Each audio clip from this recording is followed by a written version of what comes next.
எது சரி அப்படிங்கிறத பரிசுத்த ஆவியானவர் நமக்கு தெளிவுபடுத்துவாரு. அதை நீங்க என்ன செய்யுங்க, பிடித்துக் கொள்ளுங்க அப்படின்னு சொல்லி. இந்த சுத்திகரிப்பு ஸ்தலம் அந்த மனிதனுக்கு அவனுடைய சுத்திகரிப்பின் அடிப்படையில அவனுக்கு அங்க தங்குகிறதா இருக்கும். ஒருவேளை சீக்கிரமா அவன் அங்க சுத்திகரிக்கப்பட்டு விட்டா உடனே பரலோகம் சென்று விடுவான். அப்படிலாம் கோட்பாடு இவனா எழுதியிருக்காங்க. ஆனா எந்த பைபிளையும் அப்படிலாம் ஒண்ணும் கிடையாது. அவனுடைய சுத்திகரிப்புக்கு நாட்கள் செல்லுமானால் அந்த பாடுகளை கொஞ்ச காலம் அதிகமாக்கப்பட வேண்டியிருக்கும். பாடுகள் வழியாக அங்கே சென்று மட்டுமல்ல, அந்த பாடுகளிலிருந்து ஒருவேளை சீக்கிரமா விடுவிக்கப்படுவான். பாடுகள் யாரால் குறைக்கப்படும் என்றால் இப்பூமியில வாழ்கிற அவனுடைய உறவினர்கள். இது ஒரு பெரிய கோட்பாடு அவங்க வச்சிருக்கிறாங்க. இப்ப ஒருத்தர் மரித்து போயிட்டாரு, அவருடைய உறவினர்கள் இந்த பூமியில இருப்பாங்க. அவனுடைய உறவினர்கள் செய்கிற நற்பணிகளினாலும் பிரார்த்தனையினாலும் அவனுடைய சுத்திகரிப்பு ஸ்தலத்தின் நாட்கள் என்ன செய்து குறைக்கப்படுது. அங்க கொஞ்சம் அதிகமான நாள் இருந்துச்சுன்னா இவங்க செய்யற நற்பணிகள். அதனாலதான் இந்த கத்தோலிக்க மார்க்கத்தார் என்ன செய்யறாங்க, சோசியல் ஆக்டிவிட்டிஸ் தான் முன்னிறுத்துவாங்க. கத்தோலிக்க மார்க்கத்துல இருந்து வந்ததுதான் சிஎஸ்ஐ புராட்டஸ்டன்ட் மார்க்கம்.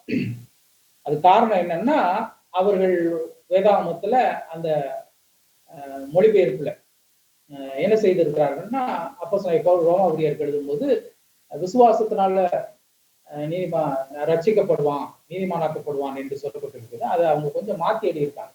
நற்கிரியினாலே அப்படின்னு எழுதப்பட்டிருக்கு. இதைத்தான் மார்ட்டின் லூத்தர் கண்டுபிடிச்சு அவர் என்ன செஞ்சாரு, அதுல இருந்து வெளியே வந்து இந்த மார்க்கங்கள் இன்றைக்கு நம்ம சிஎஸ்ஐ, சிஎன்ஐ இந்த மாதிரி மார்க்கங்கள், ஆங்கிலிக்கன், மெத்தடிஸ்ட் இதெல்லாம் அதுல இருந்து வந்தது.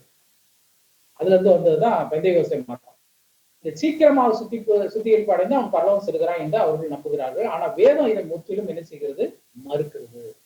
எபிரேயருக்கு எழுதின நிறுவம் 9வது அதிகாரம் 11 14 வசனங்கள் வரையில் அந்த வசனங்கள், அதே மாதிரி 10, 12, 16, 17 வசனங்களை வாசித்து பார்க்கும்போது சுத்திகரிப்பு ஸ்தலம் என்று ஒன்று இல்லவே இல்லை, எங்கேயுமே அது கிடையாது. ஆனா இல்லாத ஒன்றை அவங்க என்ன செய்யறாங்க, உருவாக்கி அதை கிரியேட் பண்ணி நல்லா வச்சிருக்கிறான். அநேகர் நம்பும்படியாக அந்த ஜனங்கள் என்ன செய்யறாங்க, அதை நம்புகிறாங்க. 9வது அதிகாரம் 11 14 வசனத்தை நான் வாசிக்கிறேன். கிறிஸ்துவானவர் வரப்போகிற நன்மைக்குரிய பிரதான ஆசாரியராக வெளிப்பட்டு கையினால் செய்யப்பட்டதாகிய இந்த சிருஷ்டி சம்பந்தமான கூடாரத்தின் வழியாக அல்ல, பெரிதும் உத்தமமான கூடாரத்தின் வழியாகவும் வெள்ளாட்டுக்கடா, இளங்காளை இவைகளுடைய ரத்தத்தினால் அல்ல, நம்முடைய சொந்த ரத்தத்தினாலும் ஒரே தரம் மகா பரிசுத்த ஸ்தலத்துல பிரவேசித்து நித்திய மீட்பை உண்டு கொண்டார். ஒரே ஒரு தடவை தான் அவரை ஏற்றுக்கொண்டு, அப்போ நம்ம இந்த சரீரத்துல இருக்கும் பொழுதே நம்ம என்ன செய்யப்பட வேண்டும், மாற்றப்பட வேண்டும், ரசிக்கப்பட வேண்டும். அது எப்படி எனில் காளை, வெள்ளாட்டுக்கடா இவைகள் ரத்தமும் தீட்டுப்பட்டவர்கள் மேல் தெளிக்கப்பட்ட கடாரியின் சாம்பலும் சரீர சுத்தி உண்டாகும்படி பரிசுத்தப்படுத்துமானால் நித்திய ஆவியினாலே தம்மை தாமை பழுதற்றபடியாக தேவனுக்கு ஒப்பு கொடுத்த கிறிஸ்துவனுடைய ரத்தம் ஜீவனுள்ள தேவனுக்கு ஊழியம் செய்வதற்கு உங்கள் மனசாட்சி செத்த கிரியைகளை சுத்திகரிப்பது எவ்வளவு நிச்சயம் அப்படின்னு சொல்லப்படுகிறது. தொடர்ந்து நிறைய வசனங்களுக்கு ஆதாரமாக கொடுத்திருக்கிறாங்க. 10வது அதிகாரம் 12, 16, 17 வசனங்கள் கொடுக்குறாங்க. ஒரு முறை மரிப்பதும் பின்பு நியாய தீர்ப்பு அடைவதும் தேவனால் நியமிக்கப்பட்டது. ஆண்டவருடைய நீதி, ஆண்டவர் சில நீதியை இந்த பூமிக்கும் மனுஷனுக்கும் அவர் ஏற்படுத்தி இருக்கிறார். எப்படி ஆதாம் பாவம் செய்தானோ, பாவம் செய்த போது அவனுக்கு கொடுக்கப்பட்ட நீதி என்னன்னா, நீ உழைச்சாப்பா சாப்பிடணும் அப்படின்ற, நெத்தி வேர்வை நிலத்துல சிந்தணும், அப்போ உழைச்சுதான் சாப்பிடணும். அதற்கு முன்பாக அவன் சும்மா உட்காந்து சாப்பிடக்கூடிய இந்த கிருபையை கொடுத்திருந்தார். என்றைக்கு தேவனுக்கு அவன் கீழ்ப்படியவில்லையோ அன்றைக்கு இந்த பூமி உன்னிமித்தம் இந்த பூமி சபிக்கப்பட்டிருக்கும் அப்படிங்கிறது. இன்று வரைக்கும் அது சாபம். ஆனா நமக்குள்ள அந்த சாபத்தை நீங்கும்படியாக கர்த்தர் என்ன செஞ்சிருக்காரு, அவர் இந்த பூமிக்கு அவரு அடிக்கப்பட்டு மரித்து உயிரோடு எழுந்திருக்கிறாரு. அவர் ஏற்றுக்கொண்ட நமக்கு இந்த சாபங்கள் நீங்களாகி நம்ம என்ன செய்கிறோம், வாழ்ந்து கொண்டிருக்கிறோம். ஆனா பூமி அந்த சாபத்துக்குள்ளதான் இருக்கு. அந்த பூமியில தான் நாம என்ன செய்கிறோம், வாழ்ந்து கொண்டிருக்கிறோம். அப்போ இதை யாரும் மாற்றம் செய்ய முடியாது. அவன் மாம்சத்தில் செய்த கிரியைகளுக்கு தண்டனையோ அல்லது பரிசையோ பெறுகிறவனாக இருக்கிறான் என்றுதான் நம்முடைய வேதம் தெளிவாக போதிக்கிறது. வேதத்தின்படியாக ஒரு மனிதன் இறுதிகால நிகழ்வுகளை பற்றி பார்க்கும். வேதத்துல இறுதிகால நிகழ்வுகள் எப்படி இருக்குன்னு சொல்லி இது வரைக்கும் 2 விதத்துல இறுதிகால நிகழ்வுகளை இறுதியில பார்க்க முடியும் என்று பார்த்திருக்கோம். அதாவது தனிப்பட்ட வாழ்க்கையின் நடைபெறுகிற இறுதி நிகழ்ச்சி, சபையை குறித்து, சமுதாயம் அல்லது உலகத்தை குறித்து இறுதி. நம்முடைய வாழ்க்கையில ஒரு இறுதி நிகழ்ச்சி இருக்கு. அதே மாதிரி சபைக்கு எது இறுதி, சமுதாயம், இந்த உலகத்தில் உள்ள ஜனங்களுக்கு உலகத்தினுடைய இறுதியில் என்று 2 விதமாக பிரிக்கிறார்கள். இப்பொழுது பார்த்து கொண்டு இருக்கிற விஷயம் ஒரு தனி மனிதன். நம்ம இப்ப பார்த்துட்டு இருக்கிறது மறித்த பிறகு ஆத்மா வந்து ரெஸ்ட் எடுக்குன்னு ஒரு ஆள் சொல்றாரு, ஒரு ஆள் வந்து சுத்திகரிப்பு ஸ்தலத்துக்கு போகுங்கிறாரு, இன்னொருத்தர் வந்து மண்ணோடு மண்ணா போயிருது அப்படின்னு சொல்லி இப்படி ஒவ்வொருத்தரும் ஒவ்வொன்றும் சொல்லிட்டு இருக்கிறாங்க. ஆனா அவனுடைய இறுதி காலம் அல்லது இறுதியில் எவ்வாறு இருக்கும்? விசுவாசிகள் மரிக்கிறார்கள், உடனே இளைப்பாறுதலுக்கு உட்படுகிறார்கள், கிறிஸ்துவின் பிரசனத்திலே என்ன செய்யறாங்க? நுழைகிறார்கள் என்று பார்க்கிறது. அத நம்ம பார்க்க போறோம். இப்ப மற்ற கருத்துக்கள் எல்லாமே தவறான கருத்துக்கள். நாம் ஏன் இதை படிக்க வேண்டும்னா, இந்த தவறான கருத்துக்களை புரிந்து கொள்ளும் போதுதான் நீங்கள் குழப்பம் அடைவதிலிருந்து விடுதலை பெற முடியும். கத்தோலிக்க மார்க்கத்துல அவங்க சொன்ன அந்த உபதேசத்தின் பிரகாரம் பரிசுத்தவான்கள் இடத்துல போய் வேண்டுதல் செய்வாங்க. பரிசுத்தவான்கள் யாரு? சூசேப்பரு, அந்தோனியாரு, இவன் நிறைய பேர் பரிசுத்தவான் வச்சிருக்கிறாங்க. செயின்ட்டுங்கிற பட்டம் அவங்க கொடுப்பாங்க. அந்த பட்டம் வாங்குறதுக்கு வந்து ஏதோ ஒரு நற்கரியை அவர்களுக்குள்ள இருக்கணும். அது வந்து போப்பு கொடுப்பார்.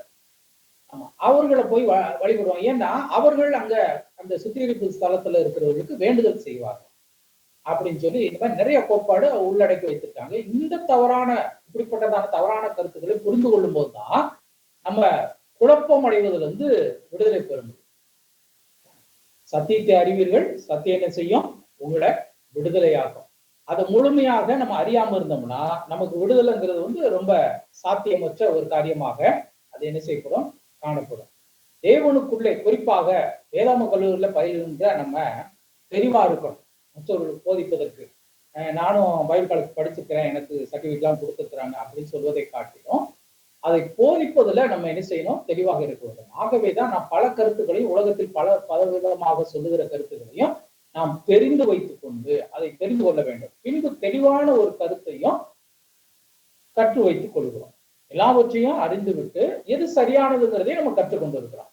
இது நம்மளுடைய விசுவாச வாழ்விற்கும் ஊழியம் செய்கிற நம்ம மற்றவர்களை தெளிவாக நடத்துவதற்கும் அது என்ன செய்யும்? உதவியாக இருக்கும்.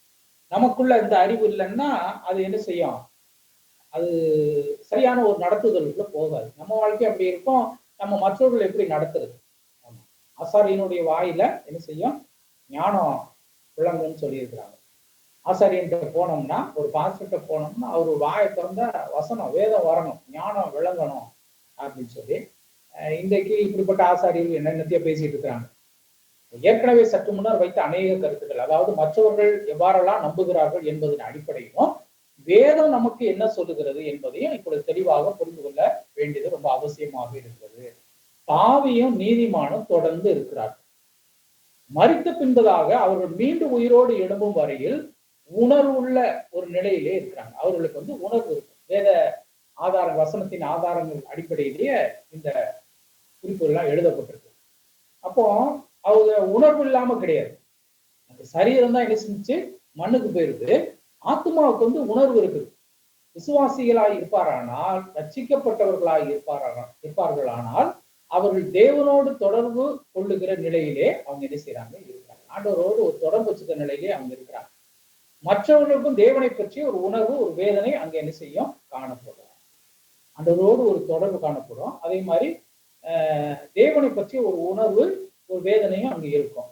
ஐயா ஏற்றுக்கொள்ளாமல் போனோமே என்றது ஒரு வேதனையும் இருக்கும். ஆபிரகாம் மடியில உதாரணத்துக்கு ஆண்டவரே சொன்னார், இயேசு கிறிஸ்துவே அவருக்கு ஆபிரகாம் மடியில லாசருவை பார்த்து ஐஸ்வர்யவான் அபிதமாகத்தான் கத்துகிறான். ஒரு பூமியில இருக்கும்போது செல்வந்தரா இருந்தார். லாசர் வந்து அவன் ரொம்ப பரிதாபத்துக்குரிய ஒரு நிலைமையில இருந்தார். ஐஸ்வர்யவானுடைய சம்பாத்தியம் வந்து கர்த்தர் கொடுத்ததாக எங்கேயும் எழுதப்படல. நெய்தர் வந்து இன்னைக்கு தவறாக புரிந்து கொள்வாங்க. அவன் ஐஸ்வர்யவானா இருந்தது கர்த்தர் ஆசீர்வதிச்சிருக்கிறாரு அப்படின்னு சொல்லி சிலர் சொல்லுவாங்க. லாசரை ஆசீர்வதிங்க. லாசருக்கு ஒருவேளை வாய்ப்பு கிடைக்காம போயிடலாம். ரெண்டாவது, லாசரை போன்று அநேகர் இன்னைக்கு பூமியில துன்பங்களும் துயரங்களுக்கு மத்தியில இருக்கலாம். ஆனா நம்ம போய் சேர்ற இடம் எதுன்னா ஆபிரகாமுடைய மடிக்கு போவோம். அப்ப அவன் சொல்லும் போது என்ன செய்யறான்? ஒரு சொட்டு தண்ணீராவது தாருங்க, என் நாக்கு அவரை ஒரு சொட்டு தண்ணீராவது தொட்டு போடும்படி ஐஸ்வர்யவான் கேட்கிறதாக அங்க படிக்கிறோம். மட்டுமல்ல, என் சகோதரர்கள் இருக்கிறாங்க, என் குடும்பத்து ஆளுகளா இருக்குது, அவர்களுக்கு இந்த செய்தியை போய் சொல்லுங்கப்பா, நான் இப்படி பாடுபடுறேன் அப்படின்னு சொல்லி அந்த பாதாளத்துல வேதனைப்படுகிற ஐஸ்வர்யவான் சொல்லுகிறத நம்ம தெளிவா பார்க்கிறோம். ஆகவே தொடர்புலதான் நம்ம இருப்போம். மரித்து போனா ஆத்மா தேவனோடு என்ன செய்கிறது? அது ஆண்டவரோடு ஒரு தொடர்புலதான் இருக்குது. மரித்த பிறகு இந்த உயிர் உள்ள நிலையை போன்ற ஒரு உயிர் உள்ள இடத்துல ஆத்மா என்ன செய்கிறது? அது இருக்கிறது. அது ஆண்டவர் எங்கேயோ வச்சிருக்கிறார், நமக்கு தெரியாது. இதை குறித்து நிறைய பேர் ஆராய்ச்சி பண்ணிட்டு இருக்காங்க. ஏன் பரலோகம் எங்க இருக்கு, நரகம் எங்க இருக்கு அப்படின்னு நிறைய புஸ்தகங்கள்லாம் வந்திருக்கு. நான் போய் பார்த்தேன், ஆத்மால நான் போனேன் அப்படின்னு சொல்லி ஆண்டவர் தெளிவா வெளிப்படுத்தி இருக்கிறாரு வேதத்துல. பரலோகம் எப்படி இருக்கும், நரகங்கிறது எப்படி இருக்கும். இதை போய் பார்த்து நமக்கு ஒருத்தர் வந்து சொல்லணுமா? இல்ல. இதை வாசித்தாலே நமக்கு என்ன செஞ்சிடும்? தெளிவா புரியும். ஆத்மாவில் உணர்வுள்ள நிலை இருக்கிறது. ஆத்மாவும் உயிரும் பிரிந்த பிறகு ஒருவனுடைய சரீரம் கிடந்தா அது எழுந்திருந்து ஓடுதா? ஓட.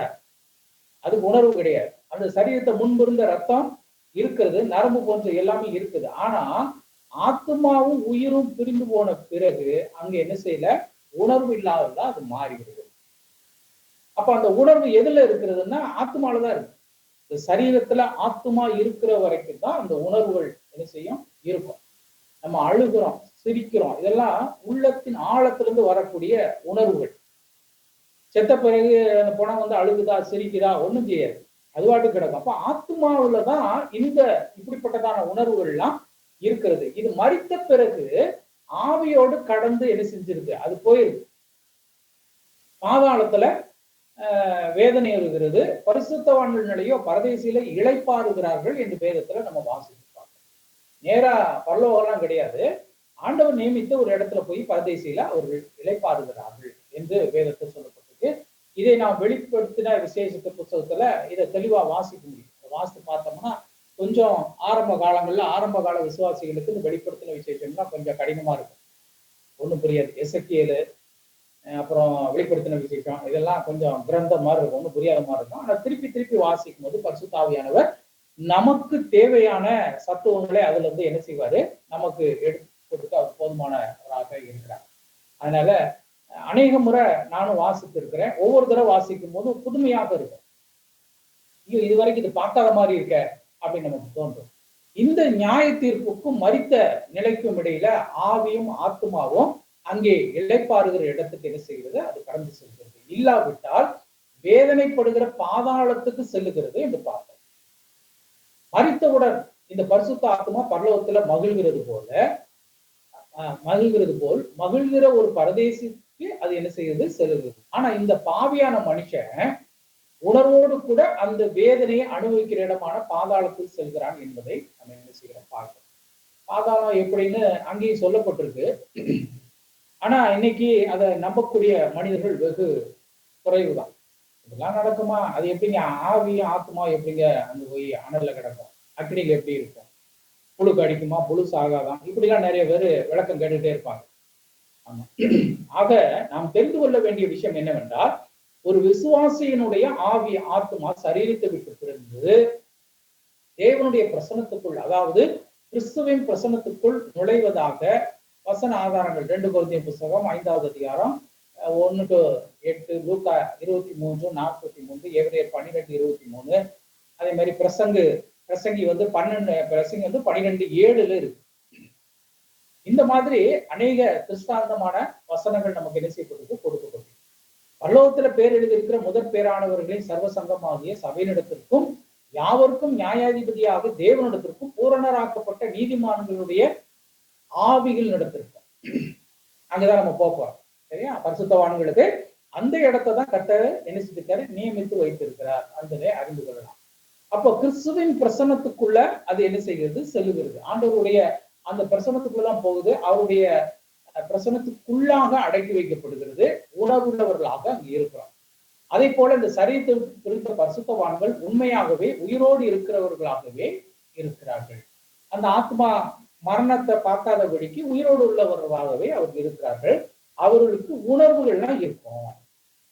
இதை ஆண்டவர் நிறைய வசனங்களே சொல்லியிருக்கிறார். லூக்கா 12:22, மத்தேயு 22:32, அதே மாதிரி லூக்கா 23வது அதிகாரம் 43 வசனங்களை இவைகளை காணலாம். அதே போல வெளிப்படுத்தின விசேஷம் 4:6, 14:3 போன்றவற்றின் அடிப்படையில இந்த மரித்த விசுவாசிகள் அவர்கள் ஆசீர்வதிக்கப்பட்ட நிலையிலே இளைப்பாரி கொண்டு இருக்கிறார்கள் என்று பார்க்கிறோம். அதைத்தான் வேதத்துல என்ன சொல்லப்பட்டிருக்கு? பரதேசு அப்படின்னு சொல்லப்பட்டிருக்கு.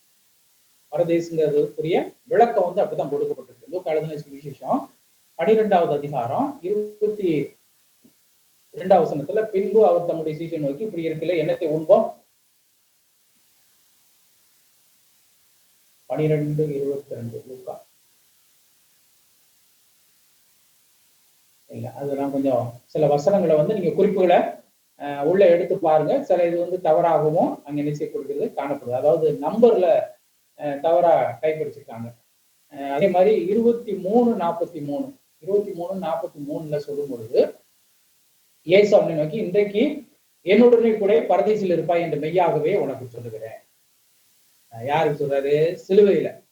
ஐயா, என்னை நினைச்சு பாருங்க அப்படின்னு சொல்லி அவன் கேட்கும் பொழுது, இன்னைக்கு உன் பாவங்கள்லாம் மன்னிக்கப்பட்டு நீ என்னோட கூட பரதேசில் இருப்ப. அப்ப இந்த பரதேசு என்கிற வார்த்தை வந்து வேதத்தில் அநேக இடங்கள்ல குறிப்பிடப்பட்டிருக்கு. இவ்விதமாக ஒரு ஓய்வான நிலைக்கு இந்த பரிசுத்தவான்கள். ஆமா, ஏற்கனவே நம்ம பார்த்தது போல சோல் ஸ்லீப்பிங், தூங்குற இடம் கிடையாது. உணர்வுகளோடு ஓய்வான ஒரு நிலைக்கு இந்த பரிசுத்தவான்கள் விசுவாசிகள் செல்லும் போது, பாதாளத்து கிடந்து வேதனை அனுப்புவதற்கு பாவிகள் அவங்க எங்க போவாங்க? பாதாளத்துக்கு போறாங்க. இப்ப சாய்ஸ் நம்ம பக்கம் கொடுக்கப்படும். ஏற்கனவே நான் சொன்னது போல, பரலோக ராஜ்யம் பலவந்தத்துக்குரியதல்ல, பலவந்தம் பண்ணுகிறவர்கள் அதை பிடித்துக் கொள்கிறார்கள் சொல்லி. அப்போ இந்த பரலோக ராஜ்யம் வந்து கட்டாயப்படுத்துதில்ல, ஆண்டவர் வந்து சுயாதீனம் கொடுத்துருக்கிறார். அப்ப நமக்கு எது வேண்டும்னு நம்மளே என்ன செஞ்சிடலாம், சூஸ் பண்ணி எடுத்துக்கலாம். பரலோகம் வேணுமா, நரகம் வேணுமா? அப்ப இயேசு கிறிஸ்து தருகிற நித்தியமான ஒரு இடம் வேண்டுமா, நித்தியமான பரிசுத்தமான தேவனிடத்திற்கு சென்று எப்பொழுதும் துய்த்து கொண்டிருக்கிற ஒரு இடம் வேண்டுமா, அல்லது நித்திய நரகத்தில் கிடந்து புலம்பிக் கொண்டிருக்கிற இடம் நமக்கு வேண்டுமா? வேதனையோடு அங்கிருந்து முற்றிலுமாக அழுகுரலும் அங்க என்ன சொல்லப்பட்டிருக்கு? புழு வந்து சாகாது, அக்கினி அவியாத இடம் வேண்டுமா? புழு இருக்கும், புழு வந்து நம்மளை கடிக்கும், அழுகுரல் கேட்கும், அழுகையின் ஓலங்கள் என்ன செய்யப்படும், அங்கே கேட்கப்படும். 1989 அந்த காலகட்டம் நினைக்கிறேன், 89 நினைக்கிறேன், அமெரிக்க ஐக்கிய தேசம் வந்து ஈராக் மீது போர் தொடுக்கும் போது நம்ம பெந்தைகோசு பாசங்கள்லாம் நிறைய பிரசங்கம் பண்ணாங்க. அப்படியே என்ன கிணறுலாம் எரிய போது, பச்சை எரிய போது, வானங்கள்லாம் இரண்டு போயிடும், நிறைய நாட்களுக்கு நீடித்த நாட்களுக்கு என்ன செய்யாது, சூரியனை பார்க்க முடியாது அப்படின்னு ஒரு பொருளையை கிளப்பினாங்க.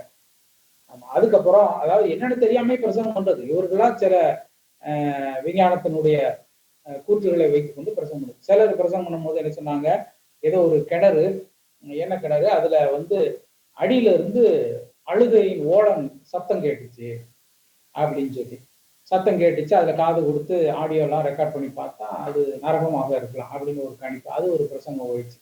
ஆண்டவர் நரகம் எப்படி இருக்குன்னு அழகா இங்க எக்ஸ்பிளைன் பண்ணிட்டேன். வந்து கடிக்கிற புழு அக்னியால் செத்து விடும், நாம தப்பி விடலாம் என்று நினைத்தா தப்ப முடியாது. அந்த அக்னியில அந்த புழு சாகாமல் கடித்து கொண்டேதான் இருக்கும் என்றால் அது எப்படி இருக்கும் என்று யோசித்து பாருங்கள். நம்ம எகிப்திலிருந்து ஜனங்கள் வரும்பொழுது ஆண்டவர் ஒரு 10 வகையான வாதைய அங்க கட்டளையிட்டார் எகிப்திய ஜனங்களுக்கு. அந்த 10 வந்து அவனுடைய தெய்வங்கள். தவளை வந்துச்சுன்னா தவளையை தெய்வமா வச்சு வணங்கினான். அப்போ இந்த தவளை வந்து அவன் சாப்பிட்ற இடத்துலயும், டாய்லெட்லயும், பெட்ரூம்லயும் வந்துருச்சு. அப்போ அவனுடைய தெய்வத்தின் மேல அவனுக்கு அருவருப்பு வரும் பாருங்க. ஆமா, இந்த மாதிரி இங்க வந்து புழு வந்து சாகாது. ஆமா, அக்னியில தான் இருக்கும், அது சாகாது, அது கடித்து கொண்டேதான் இருக்கும். அது எப்படி இருக்கும் என்று யோசித்து பார்த்தா ரொம்ப கொடுமையானதா இருக்கும். அதே போல அக்னியில் இருக்கிற அதாவது அங்க இருக்கிற அக்னி வந்து இப்பொழுது நின்று விடும், கொஞ்ச நேரத்தை தணிச்சிடும், எரிஞ்சு அமர்ந்தும்ல. நம்ம பாக்குற அக்னியில அப்படித்தானே, இப்ப கேஸ் சிலிண்டர் எரியுது, அது கொஞ்ச நேரத்துல என்ன செய்வோம், ஆஃப் பண்ணிடுவோம். சரி, விறகு எரியுது, அது சமைச்சு முடிச்ச உடனே அந்த விறகு என்ன செய்வாங்க, நெருப்ப தனியால அணைச்சு விடுவார்கள். அதே மாதிரி இது இப்ப போயிடும் அப்ப போயிடும் நினைச்சா கடைசி வரைக்கும் அது என்ன செய்யாது, அது அமர்ந்து விடாது, அது நின்று போகாது, தொடர்ந்து என்ன செய்ய எரிந்து கொண்டே இருக்குமா. லேசாக தீயும் சூடு போட்டாலே நமக்கு எவ்வளவு வேதனை வருது, ஆனா தொடர்ந்து சுட்டுக்கொண்டே அந்த உணர்வுகள் உள்ள அந்த ஆத்மா சுட்டுக்கொண்டே இருந்தா எப்படி இருக்கும் நினைத்தாலே ரொம்ப கொடூரமான ஒரு காரியம். இறுதியியல் என்ற இந்த படிப்பு வந்து நம்ம என்ன செய்கிறது, இதை நல்லா உணர்த்துகிறது. நமக்கு இப்படிலாம் வைக்கப்பட்டிருக்கு, ஆகையினால நம்ம பரிசுத்தமா இருக்கணும், தேவனுக்கு பிரியமா இருக்கணும், ஆண்டவருடைய வார்த்தையின்படி நடக்கணும், எப்படி ஆகிலும் போராடி என்ன செஞ்சிடணும், ஆண்டவர் சமூகத்துக்கு போயிடும். அதுதான் ரொம்ப முக்கியமானது. கர்த்தருடைய சமூகத்துக்கு போயிடும்.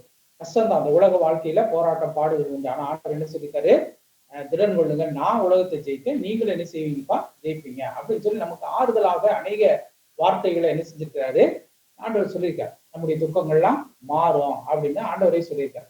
அப்போ இந்த இறுதியில் படிக்கிற நமக்கு என்ன செய்யும்? இது உணர்த்தப்படுகிறது. நல்ல இடத்திற்கு, அதாவது பரலோகத்திற்கு செல்ல நம்ம என்ன செய்கிறது? தூண்டி விடுகிறது. அதற்கு நம்மை ஆயத்தப்படுத்த வேண்டும். தேவன் அந்த நல்ல இடத்துக்கு கொண்டு செல்லத்தான் இலவசமா என்ன செஞ்சிருக்காரு? ரட்சிப்பு நமக்கு டிக்கெட் போட்டு கொடுத்துருக்காரு. நம்ம ஆரம்பத்துல டோக்கனை போட்டு இலவசமா அந்த ரட்சிப்பு கொடுத்துருக்காரு. எதுக்கு? அந்த நல்ல இடத்துக்கு போயிடணும். அதுக்கு ஏதோ நம்ம பணம் இல்லாட்டி பொருள், வேற ஏதாவது சரீர பிரகாரமான கிரயங்களோ எதுவும் செலுத்த வேண்டியதில்லை. இல்லைன்னா நடந்து மைல் கணக்கில் நடந்து மலை ஏறி குன்றுகளை ஏறி இல்லைன்னா அன்னதானம் போட்டு ஊர் பூரா சாப்பாடு எதையுமே நம்ம செய்ய வேண்டாம். இலவசமாக இந்த ரட்சிப்பை கொடுத்துருக்கிறார். ரட்சிக்கப்பட்ட பின் நற்காரியம் செய்யுங்கள். ஆனா ரட்சிக்கப்படுவதற்கான தகுதி பாவியாக இருப்பதுதான். பாவியாக ஏற்கனவே நம்ம இருக்கிறோம். மனம் திரும்ப வேண்டும். மனம் திரும்பி இயேசுவை என்ன செய்ய வேண்டும்? ரட்சகராக ஏற்றுக்கொள்ள வேண்டும். இதுதான் இந்த ரட்சிப்பு. அநேகருக்கு இது வேற மாதிரிலாம் நினைப்பாங்க. என்னை பின்பற்றுவா அப்படின்னு உடனே என்ன நினைக்கிறாங்கன்னா, நம்ம காவியை உடுத்திட்டு ஆண்டவர் பின்னாடி அப்படியே சன்னியாசியா தெரியணும் திருவோடு எடுத்துட்டு அப்படின்னு நிறைய பேர் நினைக்கிறார்கள். அதுவல்ல. இந்த இறுதி காலத்தை குறித்த சிந்தை இல்லாது இருப்பதும், அதை போல இந்த இறுதி காலத்தை பற்றி பேசிக்கொண்டு இருப்பதும், அது ரெண்டும் ஒரே கேட்டகரி தான், ஒரே வகையை சார்ந்தது. அதாவது இந்த சிந்தையே இல்லாம இருப்பாங்க, சிலர் இதை மட்டும் பேசிக்கிட்டே இருப்பாங்க. வேதாம கல்லூரில ஒரு ஆசிரியர் இருக்காரு, அவர் எந்த நாடு இதைத்தான் பேசுவார். அவரு அதனால அவரை கண்டாலே எல்லாம் ஓட ஆரம்பிச்சிருவாங்க. ஏன்னு கேட்டா, இன்னைக்கு இங்க யுத்தம் நடக்கு, சிரியா யுத்தம் நடக்கு, உக்ரைன்ல யுத்தம் நடக்கு, அதெல்லாம் சரிதான். ஆனா அதை காட்டிலும் நமக்கு சத்தியம் நிறைய இருக்கு. அதை சொல்லி என்ன செய்யணும்? சத்தியத்தை பிடித்துக் கொள்வோம், சத்தியத்தின் பிரகாரம் நடப்போம், ஆண்டவரை சார்ந்து வாழ்ந்து பரலோகம் போவோம் அப்படிங்கிறத சொல்லணும். ஆனா அவர் அதை மட்டும் தான் சொல்லியிருப்பார். ரெண்டும் ஒரே கேட்டகரி தான். இது கொஞ்சம் யோசித்து பார்க்க வேண்டும். சில முடிவு பற்றி எண்ணங்களை சிந்தையில வைத்துக் கொண்டே இருப்பார்கள். சிலர் முடிவை பற்றியே பேச மாட்டார்கள். சிந்தை மட்டும் இப்ப உள்ள இருக்கும், சிலர் அதை பற்றி பேச மாட்டாங்க, அதை கண்டுகொள்ளவே மாட்டார்கள். ஆனா இந்த இரண்டுக்கும் நடுவில் நம்ம என்ன செய்யணும்? ஒரு சரியான கிறிஸ்தவன் நின்று செயல்பட வேண்டும் என்பதை வேதம் நமக்கு தெளிவாக போதிக்கிறது. ஆகவே முடிவு காலத்தை பற்றியும் நம்ம என்ன செய்ய வேண்டும்? சிந்திக்க வேண்டும். இரவு படுக்கைக்கு முன்பாக நம்முடைய ஜெபம் எப்படி இருக்கணும் அப்படின்னா, ஆண்டவரே, இன்று நான் அறியாமல் செய்த பாவங்கள், மனதளவுல செய்தது, சிந்தையில செய்தது எல்லாத்தையும் மணி ஆண்டவரை மன்னிப்பு கேட்டுட்டு, ஏன்னா ராத்திரி வந்தாரா நமக்கு தெரியாது, நம்ம தூங்கிட்டு இருப்போம். அப்போ இன்று இரவு உங்களுடைய வருகை இருக்குமானா என்னை தகுதிப்படுத்தி என்னை கழுவி சுத்திகரித்து ஏற்றுக்கொள்ளுங்கப்பா. இல்ல என்னுடைய மரணமே இருக்குமே ஆனா அதுக்கு முன்பாக என்னை சுத்திகரிச்சுங்க அப்படின்னு ஆண்டவர்கிட்ட கேட்கணும். ஏன்னா நம்ம எல்லா சின்ன பிள்ளைகளுக்கு இப்ப இருந்தே கற்றுக் கொடுக்கும்போது இந்த இறுதி காலங்களை குறித்ததான விழிப்புணர்வு அவர்கள் மத்தியில் அது கடந்து வந்தது. ஆமா, நான் அதற்கு எவ்விதமாக ஆயத்தப்பட வேண்டும் என்பதை முக்கியப்படுத்த வேண்டுமே ஒழிய எப்போதுமே இறுதி கால நிகழ்ச்சி என்று கடைசி காலத்தை குறித்து சிந்தித்துக் கொண்டு அதிலே நேரத்தை நினைச்சக்கூடாது, போக்கிக் கொண்டு இருக்கக்கூடாது. இந்த இரண்டுக்கும் இடையே உள்ள நடுநிலையான ஒன்றை எடுக்க வேண்டும் என்றுதான் நம்ம இருக்கணும். பேலன்ஸா இருக்கணும். அது அந்த எக்ஸ்ட்ரீம் போயிடக்கூடாது, இந்த எக்ஸ்ட்ரீமும் போயிடாம பேலன்ஸா நடுநிலையாக என்ன செய்ய வேண்டும்? காணப்பட வேண்டும். கிறிஸ்தவ நம்பிக்கையின் அடிப்படையில நம்ம பார்க்கும்போது இந்த உலகம் தோன்றினது முதற்கொண்டு, அதாவது ஆரம்ப நிலையிலிருந்து ஒரு முடிவு நோக்கித்தான் போய்கொண்டு இருக்குது. அதை நம்ம அறிந்து கொள்ள வேண்டியது ரொம்ப அவசியமான காரணமாக இருக்கு. ஏற்கனவே அறிமுகத்திலே சொன்னோம், ஆரம்பம் என்று ஒன்று அங்க ஆதியாகமத்துல உண்டாயிருச்சு. அப்போ முடிவு அதை நோக்கிதான் அந்த ஆரம்பத்திலிருந்து அது சென்று கொண்டு இருக்கு. தேவன் ஆதியிலே வானத்தையும் பூமியும் அவர் படைத்தார். அதற்கு பின்பதாக அதன் முடிவை நோக்கி சென்று கொண்டிருக்கு என்பதை நம்ம அறிய வேண்டும். நம்முடைய வாழ்வில் கூட குழந்தை பிறக்கிற வரையில பிறக்க போகிறது என்று பேசிக் கொண்டிருக்கோம்.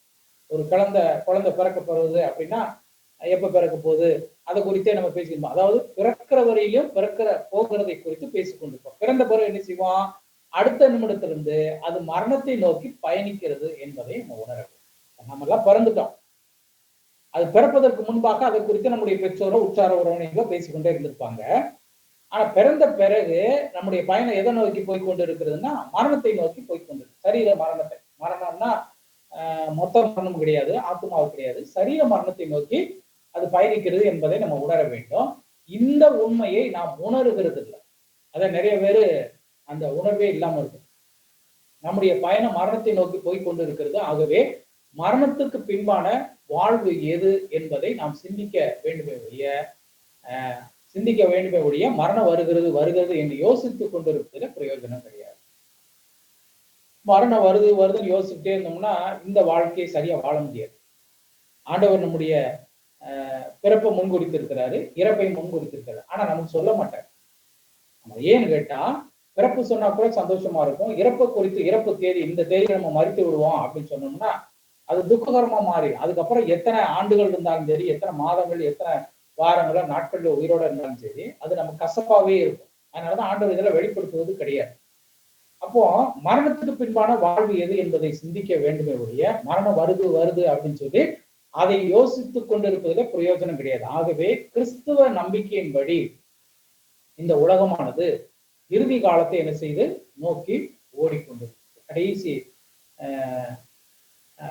ஓட்டத்தை இந்த ஓட்டத்தை கடைசியை நோக்கி அது என்ன செய்கிறது ஓடிக்கொண்டிருக்கு. 1 கொரிந்தியர் புஸ்தகம் 9வது அதிகாரம் அங்கே 6ஆம் வசனத்தை வாசிக்கும் பொழுது, கைத்தொழில் செய்யாதிருக்கிறதுக்கு எனக்கு பர்னபாவுக்கு மாத்திரம் அதிகம்.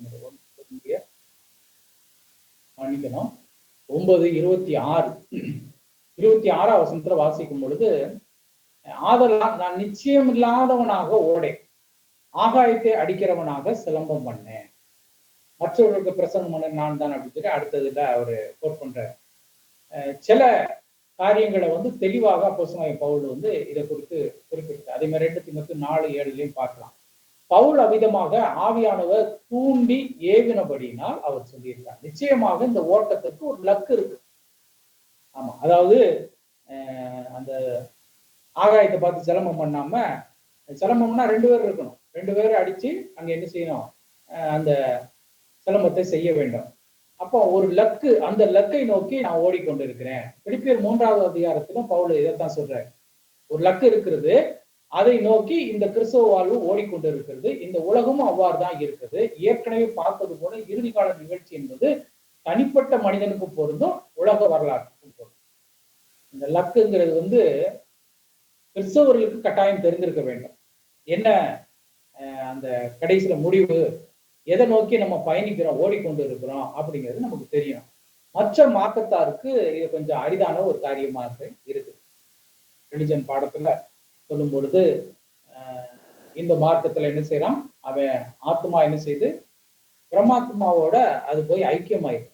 அதுக்கப்புறம் தனிப்பட்ட வாழ்க்கை அதெல்லாம் ஒண்ணும் கிடையாது. ஆத்மாங்கிறது அங்க ஒண்ணுமே கிடையாது. ஆனா அவன் என்ன செய்யறான், ஒரு நாள் பூரா முடிச்சிருப்பான், சொர்க்க வாசல் திறக்குது, அன்னைக்கு மரிச்சா சொர்க்கத்துக்கு போயிடும். ஒரு காமெடி நடிகர் என்ன செஞ்சாரு, அவரு அதுக்கு மறுநாள் காலையில இறந்து போனார். அவரு உடனே போயிட்டாரு, சொர்க்கத்துக்கு போயிட்டாரு அப்படின்ட்டாங்க. சொர்க்கம் என்று அங்க ஒரு விளக்கமும் கிடையாது. அங்க யார் இருப்பாங்கன்னா அவர்களுடைய தேவர்கள் மட்டும்தான் அங்க இருப்பாங்க. அதுதான் அங்க இருக்கு. அப்ப பிரம்மனுக்குள்ள போய் இந்த ஆத்மா ஐக்கியமாயிருதுன்னு அவன் சொல்றான். இஸ்லாமிய மார்க்கத்துல அவர்கள் பரலோகத்தை குறித்து சொல்றாங்க. ஆனா பரலோகத்துல இழிவான காரியங்கள், சில காரியங்கள் அங்க இருப்பதாக சொல்லப்படுகிறது. அது நமக்கு தெரியல. ஆமா, அங்க பரலோகத்துக்கு போனா 70 அறைகள் உள்ள, படுக்கறை உள்ள 70 பணிப்பெண்கள் உள்ள இடம் நமக்கு கொடுக்கப்படும் அப்படின்னு சொல்லி அங்க சொல்றாங்க. கொஞ்சம் வித்தியாசமா இருக்கும். நமக்கெல்லாம் கிறிஸ்தவர்களுக்கு அவங்க இஸ்லாமிய மார்க்கத்துல பரலோகம் கிடையாதான். அதே மாதிரி விக்கிரகத்தை ஆராதிப்பு பரலோகம் கிடையாது. அல்லாஹ் பார்த்து கடைசி நியாயத்துக்கு நாள்ல நீ வா நீ வான்னு யாரை பார்த்து சொல்றாரோ அவர்கள் மட்டும்தான் பரலோகம் போகும். ஜெயின மார்க்கம் அதெல்லாம் கடவுளே யாருன்னு தெரியாது. அங்க பரலோகம் நரகத்துக்கு வேலையே கிடையாது. புத்த மார்க்கத்துல அதே மாதிரி ஜெயின மார்க்கத்துல, சீக்கிய மார்க்கத்துல அதே மாதிரிதான். சீக்கிய மார்க்கத்துல கடவுள் யாருன்னே தெரியாது. ஆமா, இங்கெல்லாம் கடவுளே இல்லைன்னு சொல்லி அந்த மார்க்கம், அதாவது கடவுள் இருக்குது என்று சொல்லுகிற மார்க்கத்துல நிறைய கரப்டட், நிறைய தீங்கான காரியங்கள் தான் சொல்லப்படுது. வித்தியாசங்கள் இருக்கு, உயர்வு தாழ்வு, ஏற்றத்தாழ்வு, ஜாதி பிரச்சனை இதெல்லாம் இருக்கிறதுனாலதான் இந்த மார்க்கங்கள்லாம் தோற்றுவிக்கப்பட்டது. அவங்க வரலாறு, அவங்களுடைய சரித்திரம், அவங்களுடைய உபதேசங்களை பார்க்கும்போது அப்படிங்கிறது ஒன்றும் கிடையாது. நமக்கு ஒரு லக்கு ஆண்டவர் கொடுத்திருக்கிறார். ஆமா, தெளிவா வேதத்தின் மூலமும் நம்முடைய உள் மனசாட்சியில பரிசுத்தாவின் மூலமாகவும் அதை வலியுறுத்துகிறார். ஆகவே நம்முடைய வாழ்வு ஓட்டத்துக்கு ஒப்பிடப்படுகிறது.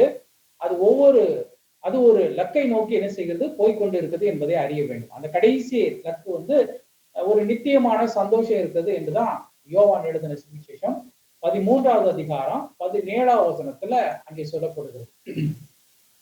அங்கே வாசிக்கும் பொழுது, நீங்கள் இவைகளை அறிந்திருக்கிறபடினால் இவைகளை செய்வீர்களானால் பாக்கியவான்களாக இருப்பீர்கள் அப்படின்னு சொல்லி ஆண்டவர் என்ன செய்றாரு, அந்த காரியங்களை அங்க சொல்றாரு. தேவனை ஏற்றுக்கொண்டவர்களுக்கு சந்தோஷம், ஆனா சுவிசேஷத்தை அறியாதபடி பாவத்துல வாழ்ந்து முடிக்கிறவர்களுக்கு அது என்ன செய்யும், ஒரு துக்ககரமான செய்யும். ஆண்டவரை ஏற்றுக்கொண்டவர்களுக்கு சந்தோஷம். என்னன்னா ஒரு நோக்கம், ஒரு லக்கு இருக்குது. அதை நோக்கி நம்ம பயணித்துக் கொண்டு இருக்கோம். உலகத்துலதான் வாழ்றோம். உலகத்துல வாழ்வதற்குரிய காரியங்கள் எல்லாம் ஒவ்வொரு நாளும் அந்த கிரியில நடப்பிக்கிறோம். ஆனா மொத்தத்துக்கு நம்முடைய வாழ்வு எங்க போயிட்டு இருக்குது? அது ஒரு நோக்கத்தோடு அது கடந்து போயிட்டு இருக்குது. நோக்கம் இல்லாம இந்த பூமியில வாழ்கிறதுக்கு அநேகராக இருக்காங்க. கிட்டத்தட்ட 200 கோடி கிட்டதான் கிறிஸ்தவர்கள். உலக சென்சஸ் படி 200 கோடி சொச்சம் வரும்னு நினைக்கிறேன். அப்போ 700 கோடி கிட்ட இருக்கு. 600 தாண்டி 700 கோடி கிட்ட வந்துருச்சு. கிறிஸ்தவர்கள் இவ்வளவுதான் இருக்கிறாங்க. 2வது பெரிய மார்க்கமாக இந்து மார்க்கம் தான் இருக்கு உலகத்துல. அதுலதான் அதிகமான ஜனங்கள் இருக்கிறதாக நம்ம இந்தியால நிறைய பேர் இருக்கோம். இந்தியால இருந்து வெளிநாட்டுக்கு போய் அங்கே வாழ்கிற நிறைய பேர் இருக்கிறாங்க.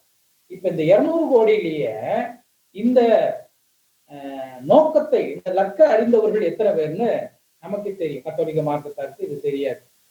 அவன் வேற நினைக்கிறான். யெகோவா விட்னஸுக்கு இது தெரியாது. ஜீசஸ் ஒன்லி, ஜெருசலேம், இது மாதிரி நிறைய டினாமினேஷன், கிட்டத்தட்ட 30,000 பிரிவுகள் கிறிஸ்தவத்துக்குள்ள இருக்கிறதாக சொல்லப்படுது. அப்போ இதுல நம்ம தேவனை ஏற்றுக்கொண்டு இருக்கோம்னா நமக்கு சந்தோஷம். ஆனா சுவிசேஷத்தை அறியாதபடி பாவத்துல வாழ்ந்து கொண்டிருக்கிற மற்ற ஜனங்களுக்கு அது ஒரு துக்ககரமான செய்தி. ஏனது அவரது மரணத்திற்கு பின்பதாக அல்லது இந்த உலக முடிவுக்கு பின்பதாக நித்தியமாக நரகம் காத்திருக்கிறது என்பது துக்ககரமான செய்திதானே. நீங்களும் நானும் அந்த நித்திய சந்தோஷமான இடத்தை நோக்கி நம்ம ஓடிக்கொண்டு இருக்கிறோம். அதே நமக்கு ஒரு பாக்கியமான, ஒரு ஆசீர்வாதமான காரியம் என்பதை மறந்து போகக்கூடாது. அடுத்தது, இந்த இறுதி கால நம்பிக்கை குறித்து பழைய ஏற்பாட்டில் உள்ள குறிப்புகளை பற்றி நம்ம அறிந்து கொள்ளலாம். இந்த இறுதி காலம் பற்றி இஸ்ரவேலர் எப்படியாக நம்புகிறார், அவங்களுடைய நம்பிக்கை என்ன என்பது குறித்து தான் பழைய ஏற்பாட்டுல இருந்து நம்ம அறிகிறோம். அவங்க நம்பிக்கையை வச்சுதான் அதை நம்ம தெரிந்து கொள்ள முடியுது. இறுதி கால பழைய ஏற்பாட்டு நம்பிக்கை, இஸ்ரவேலர் நம்பிக்கை, இவர்களுக்கு இது ஒரு உபதேசம் அல்லது கோட்பாடு என்பது போன்ற ஒன்றில் இது கிடையாது. அதை என்ன செய்யறாங்கன்னா சரித்திர உண்மையாக அவர்கள் பார்க்கிறார். அவர்கள் இறுதி காலத்தை பற்றி, அதாவது இறுதியல் என்று நாம் படித்துக் கொண்டு இருக்கிறோமே, இதை அவர்கள் சரித்திரமாகத்தான் கருதுகிறார்களே தவிர ஒரு உபதேசமாக, கோட்பாடாகவோ இல்லாம அது ஒரு வரலாறுப்பா அப்படின்ற மாதிரி அவங்க பார்க்கிறாங்க.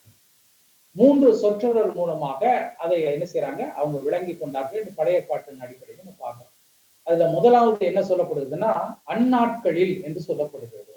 அந்த நாட்கள், ஆமா, கர்த்தருடைய நாடு அப்படிலாம் குறிப்பிடப்பட்டிருக்கும் பழைய பாட்டுல. அந்நாட்களில் என்று சொல்லப்படுது. அந்த நாட்கள் என்று வருகிறத பழைய பாட்டுல அநேக இடங்களை நம்ம வாசித்து பார்க்க முடியும். இந்த அந்த நாட்கள் என்று சொல்லப்படுகிற எதிர்கால, அதாவது வரக்கூடிய நாட்கள், அது கர்த்தருடைய கரத்தின் கிரியைகள் செயல்படுகிற நாட்களையே அல்லது காலத்தையே குறிக்கிறது என்பதை நம்ம அறிந்து கொள்ள வேண்டும். அந்த நாட்கள் பற்றிய ஒரு சில பழைய ஏற்பாட்டு வசனங்களை பார்க்கும்போது எரேமியா 3:17 என்ன சொல்லப்படுதுன்னா, அந்த நாட்கள்ல எருசலேம் கர்த்தரின் ஆட்சி பீடமாக இருக்கும். வரப்போற காரியங்களை அந்த நாட்கள் அப்படின்னு குறிப்பிட்டிருக்கிறாங்க. செப்பனியா தீர்க்கதரிசன புத்தகம் 3வது அதிகாரம் 16வது வசனத்துல அந்த நாட்கள் மக்கள் பயமின்றி வாழ்வார்கள் அப்படின்னு சொல்லி. எரேமியா 4வது அதிகாரம் 50வது வசனத்துல இஸ்ரவேலுக்கும் யூதாவுக்கும் இடையே அந்த நாட்கள்ல ஒருமைப்பாடு காணப்படும். யோவேல் தீர்க்கதரிசன புத்தகம் 3வது அதிகாரம் 15வது வசனத்துல அந்த நாட்கள் இயற்கை சத்துவங்களிலும் மாற்றம் ஏற்படும். செப்பனியா, புலம்பல், இந்த போன்ற அதிகாரங்கள்ல, புஸ்தகங்களில இந்த வசனங்களில குறிக்கப்பட்ட அந்த வசனங்களின் அடிப்படையில் அந்த நாட்கள் மக்கள் நியாயம் தீர்க்கப்படுவார்கள் என்று பழைய ஏற்பாட்டில் நம்ம பார்க்க முடிகிறது. இதுதான் இஸ்ரவேலர்களுடைய நம்பிக்கை, அவருடைய அந்த விசுவாசம். அதுதான் நம்முடைய நம்பிக்கை. அதுதான். ஏனெனில் நம்ம பழைய ஏற்பாடு புதிய ஏற்பாடு ஆகிய இரண்டையும் நம்ம என்ன செய்யறோம், சேர்த்து வச்சுக்கோம். இது தீர்க்க தரிசனமாக அங்க சொல்லப்பட்டதாக நம்ம நம்புறோம். அவங்க இதை சரித்திரமா பார்க்கிறாங்க, அதாவது எதிர்கால சரித்திரம் அப்படின்னு பார்வையில அவர்கள் பார்க்கிறாங்க. அடுத்து 2வது குறிப்பு அவர்கள் என்ன பயன்படுத்துறாங்கன்னா கர்த்தரின் நாள் அல்லது கர்த்தரின் ஆண்டு அப்படின்னு சொல்லி. ஏசாயா தீர்க்கதரிசன புத்தகம் 61வது அதிகாரம் 2வது வசனத்துல கர்த்தர் நாள் எப்படி இருக்கும், அது பயங்கரமா இருக்கும் என்றுதான் சொல்லப்படுகிறது. நாம் அதை பழைய ஏற்பாட்டில் வாசித்து பார்க்க முடியும். கர்த்தர் நாள் என்ற தலைப்பின் கீழே 2 வேறுபட்ட கருத்துக்கள் என்ன செய்யப்படுகிறது, காணப்படுது. அதிலே 2 கருத்து இருக்கு. அதாவது இஸ்ரவேலர்கள் அதை தங்கள் பொற்காலம் என்று கருதுகிறார்கள். அது சகரியா 14:11 படி பார்க்கிறோம். அதே போல ஆமோஸ் 5:18 படி அந்த கர்த்தருடைய நாள் சிலருக்கு அந்தகாரமான நாளா இருக்கும் என்று சொல்லிப்பாங்க. 2 கருத்து வெளிப்படுத்தப்படுகிறது. ஒரு இடத்துல சகரியான் புஸ்தகம் 14வது அதிகாரம் 14வது அதிகாரம் 11வது வசனத்தை வாசிக்கும் பொழுது அதுல ஜனங்கள் வாசம் பண்ணுவார்கள். 14:11 அதுல ஜனங்கள் வாசம் பண்ணுவார்கள். அதுக்கப்புறம் இனி சங்கரிப்பு இல்லாமல் எருசலேம் சுகமாய் தங்கி இருக்கும் அப்படின்னு அங்க சொல்லப்படுது. அதே சமயத்துல வந்து ஆமோசின் புஸ்தகம் 5வது அதிகாரம் 18வது வசனத்தை வாசிக்கும் பொழுது கர்த்தருடைய நாளை விரும்புகிறவர்களுக்கு ஐயோ அப்படிங்குது. அதனால் உங்களுக்கு என்ன உண்டு? கர்த்தருடைய நாள் வெளிச்சமாயிராமல் அந்தகாரமாய் இருக்கும். இந்த மாதிரி நிறைய குறிப்புகள் தீர்க்கதரிசிக்கு 2 வகையான குறிப்புகள் என்ன செய்யப்பட்டிருக்கு? பழைய ஏற்பாட்டை கொடுக்கப்பட்டிருக்கு. சிலருக்கு வந்து அந்தகாரமான நாளாக அது காணப்படும். ஆக இவ்விதமான 2 கருத்துக்கள் கர்த்தர் நாளை பற்றி பழைய ஏற்பாட்டை சொல்லப்பட்டிருக்கு. முதலாவது வந்து பார்க்கும் பொழுது அந்த அந்நாட்களில் அப்படின்னு சொல்லி அந்த நாள்ல அது வந்து சரித்திரமாக பார்க்கப்பட்டு வரக்கூடிய எதிர்கால சரித்திரம் இப்படி இருக்கும்னு சொல்லி.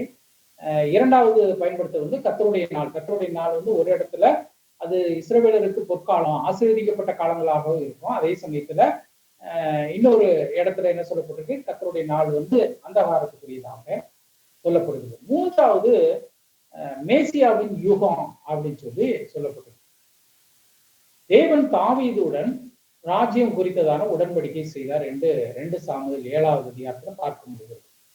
அந்த உடன்படிக்கையின் அடிப்படையில இந்த மேசியாவின் யுகம் என்று ஒன்று உண்டு என்ற நம்பிக்கை பழைய ஏற்பாட்டு நாட்கள்ல அவர்களுக்கு இருந்தது. இஸ்ரவேலர் மேசியா என்றால் அனாயிண்டட் சொல்லுவாங்க, அதாவது அபிஷேகம் பண்ணப்பட்டவர் என்ற அர்த்தம். அப்போ மேசியாவின் ஆளுகை இவ்விதமாக இருக்கும். அவர் வந்து அந்நாட்களில் என்ன செய்வாரு? ஆளுகை செய்வார் என்று மேசியாவின் யுகமாக அதை என்ன செய்கிறார்கள்? அவர்கள் நம்புகிறார்கள். இந்த நம்பிக்கை இஸ்ரவேல் மத்தியிலே இருக்கு. அவருடைய தன்மை குறித்து ஏசாயா 9:6 விளக்கப்பட்டுள்ளது. அவருடைய ஆட்சி சியோனை மையமாக கொண்டிருக்கும் என்று சங்கீதம் 2:6 பார்க்கிறோம். அந்த ஆட்சி அறநெறி மாறல் சிறப்புடையது, எத்திக்கல் சிறப்புடையது என்று ஏசாயா 65 பார்க்கிறோம். அதே மாதிரி அது நித்தியமானதுன்னு சங்கீதத்தில் எழுதப்பட்டிருக்குது.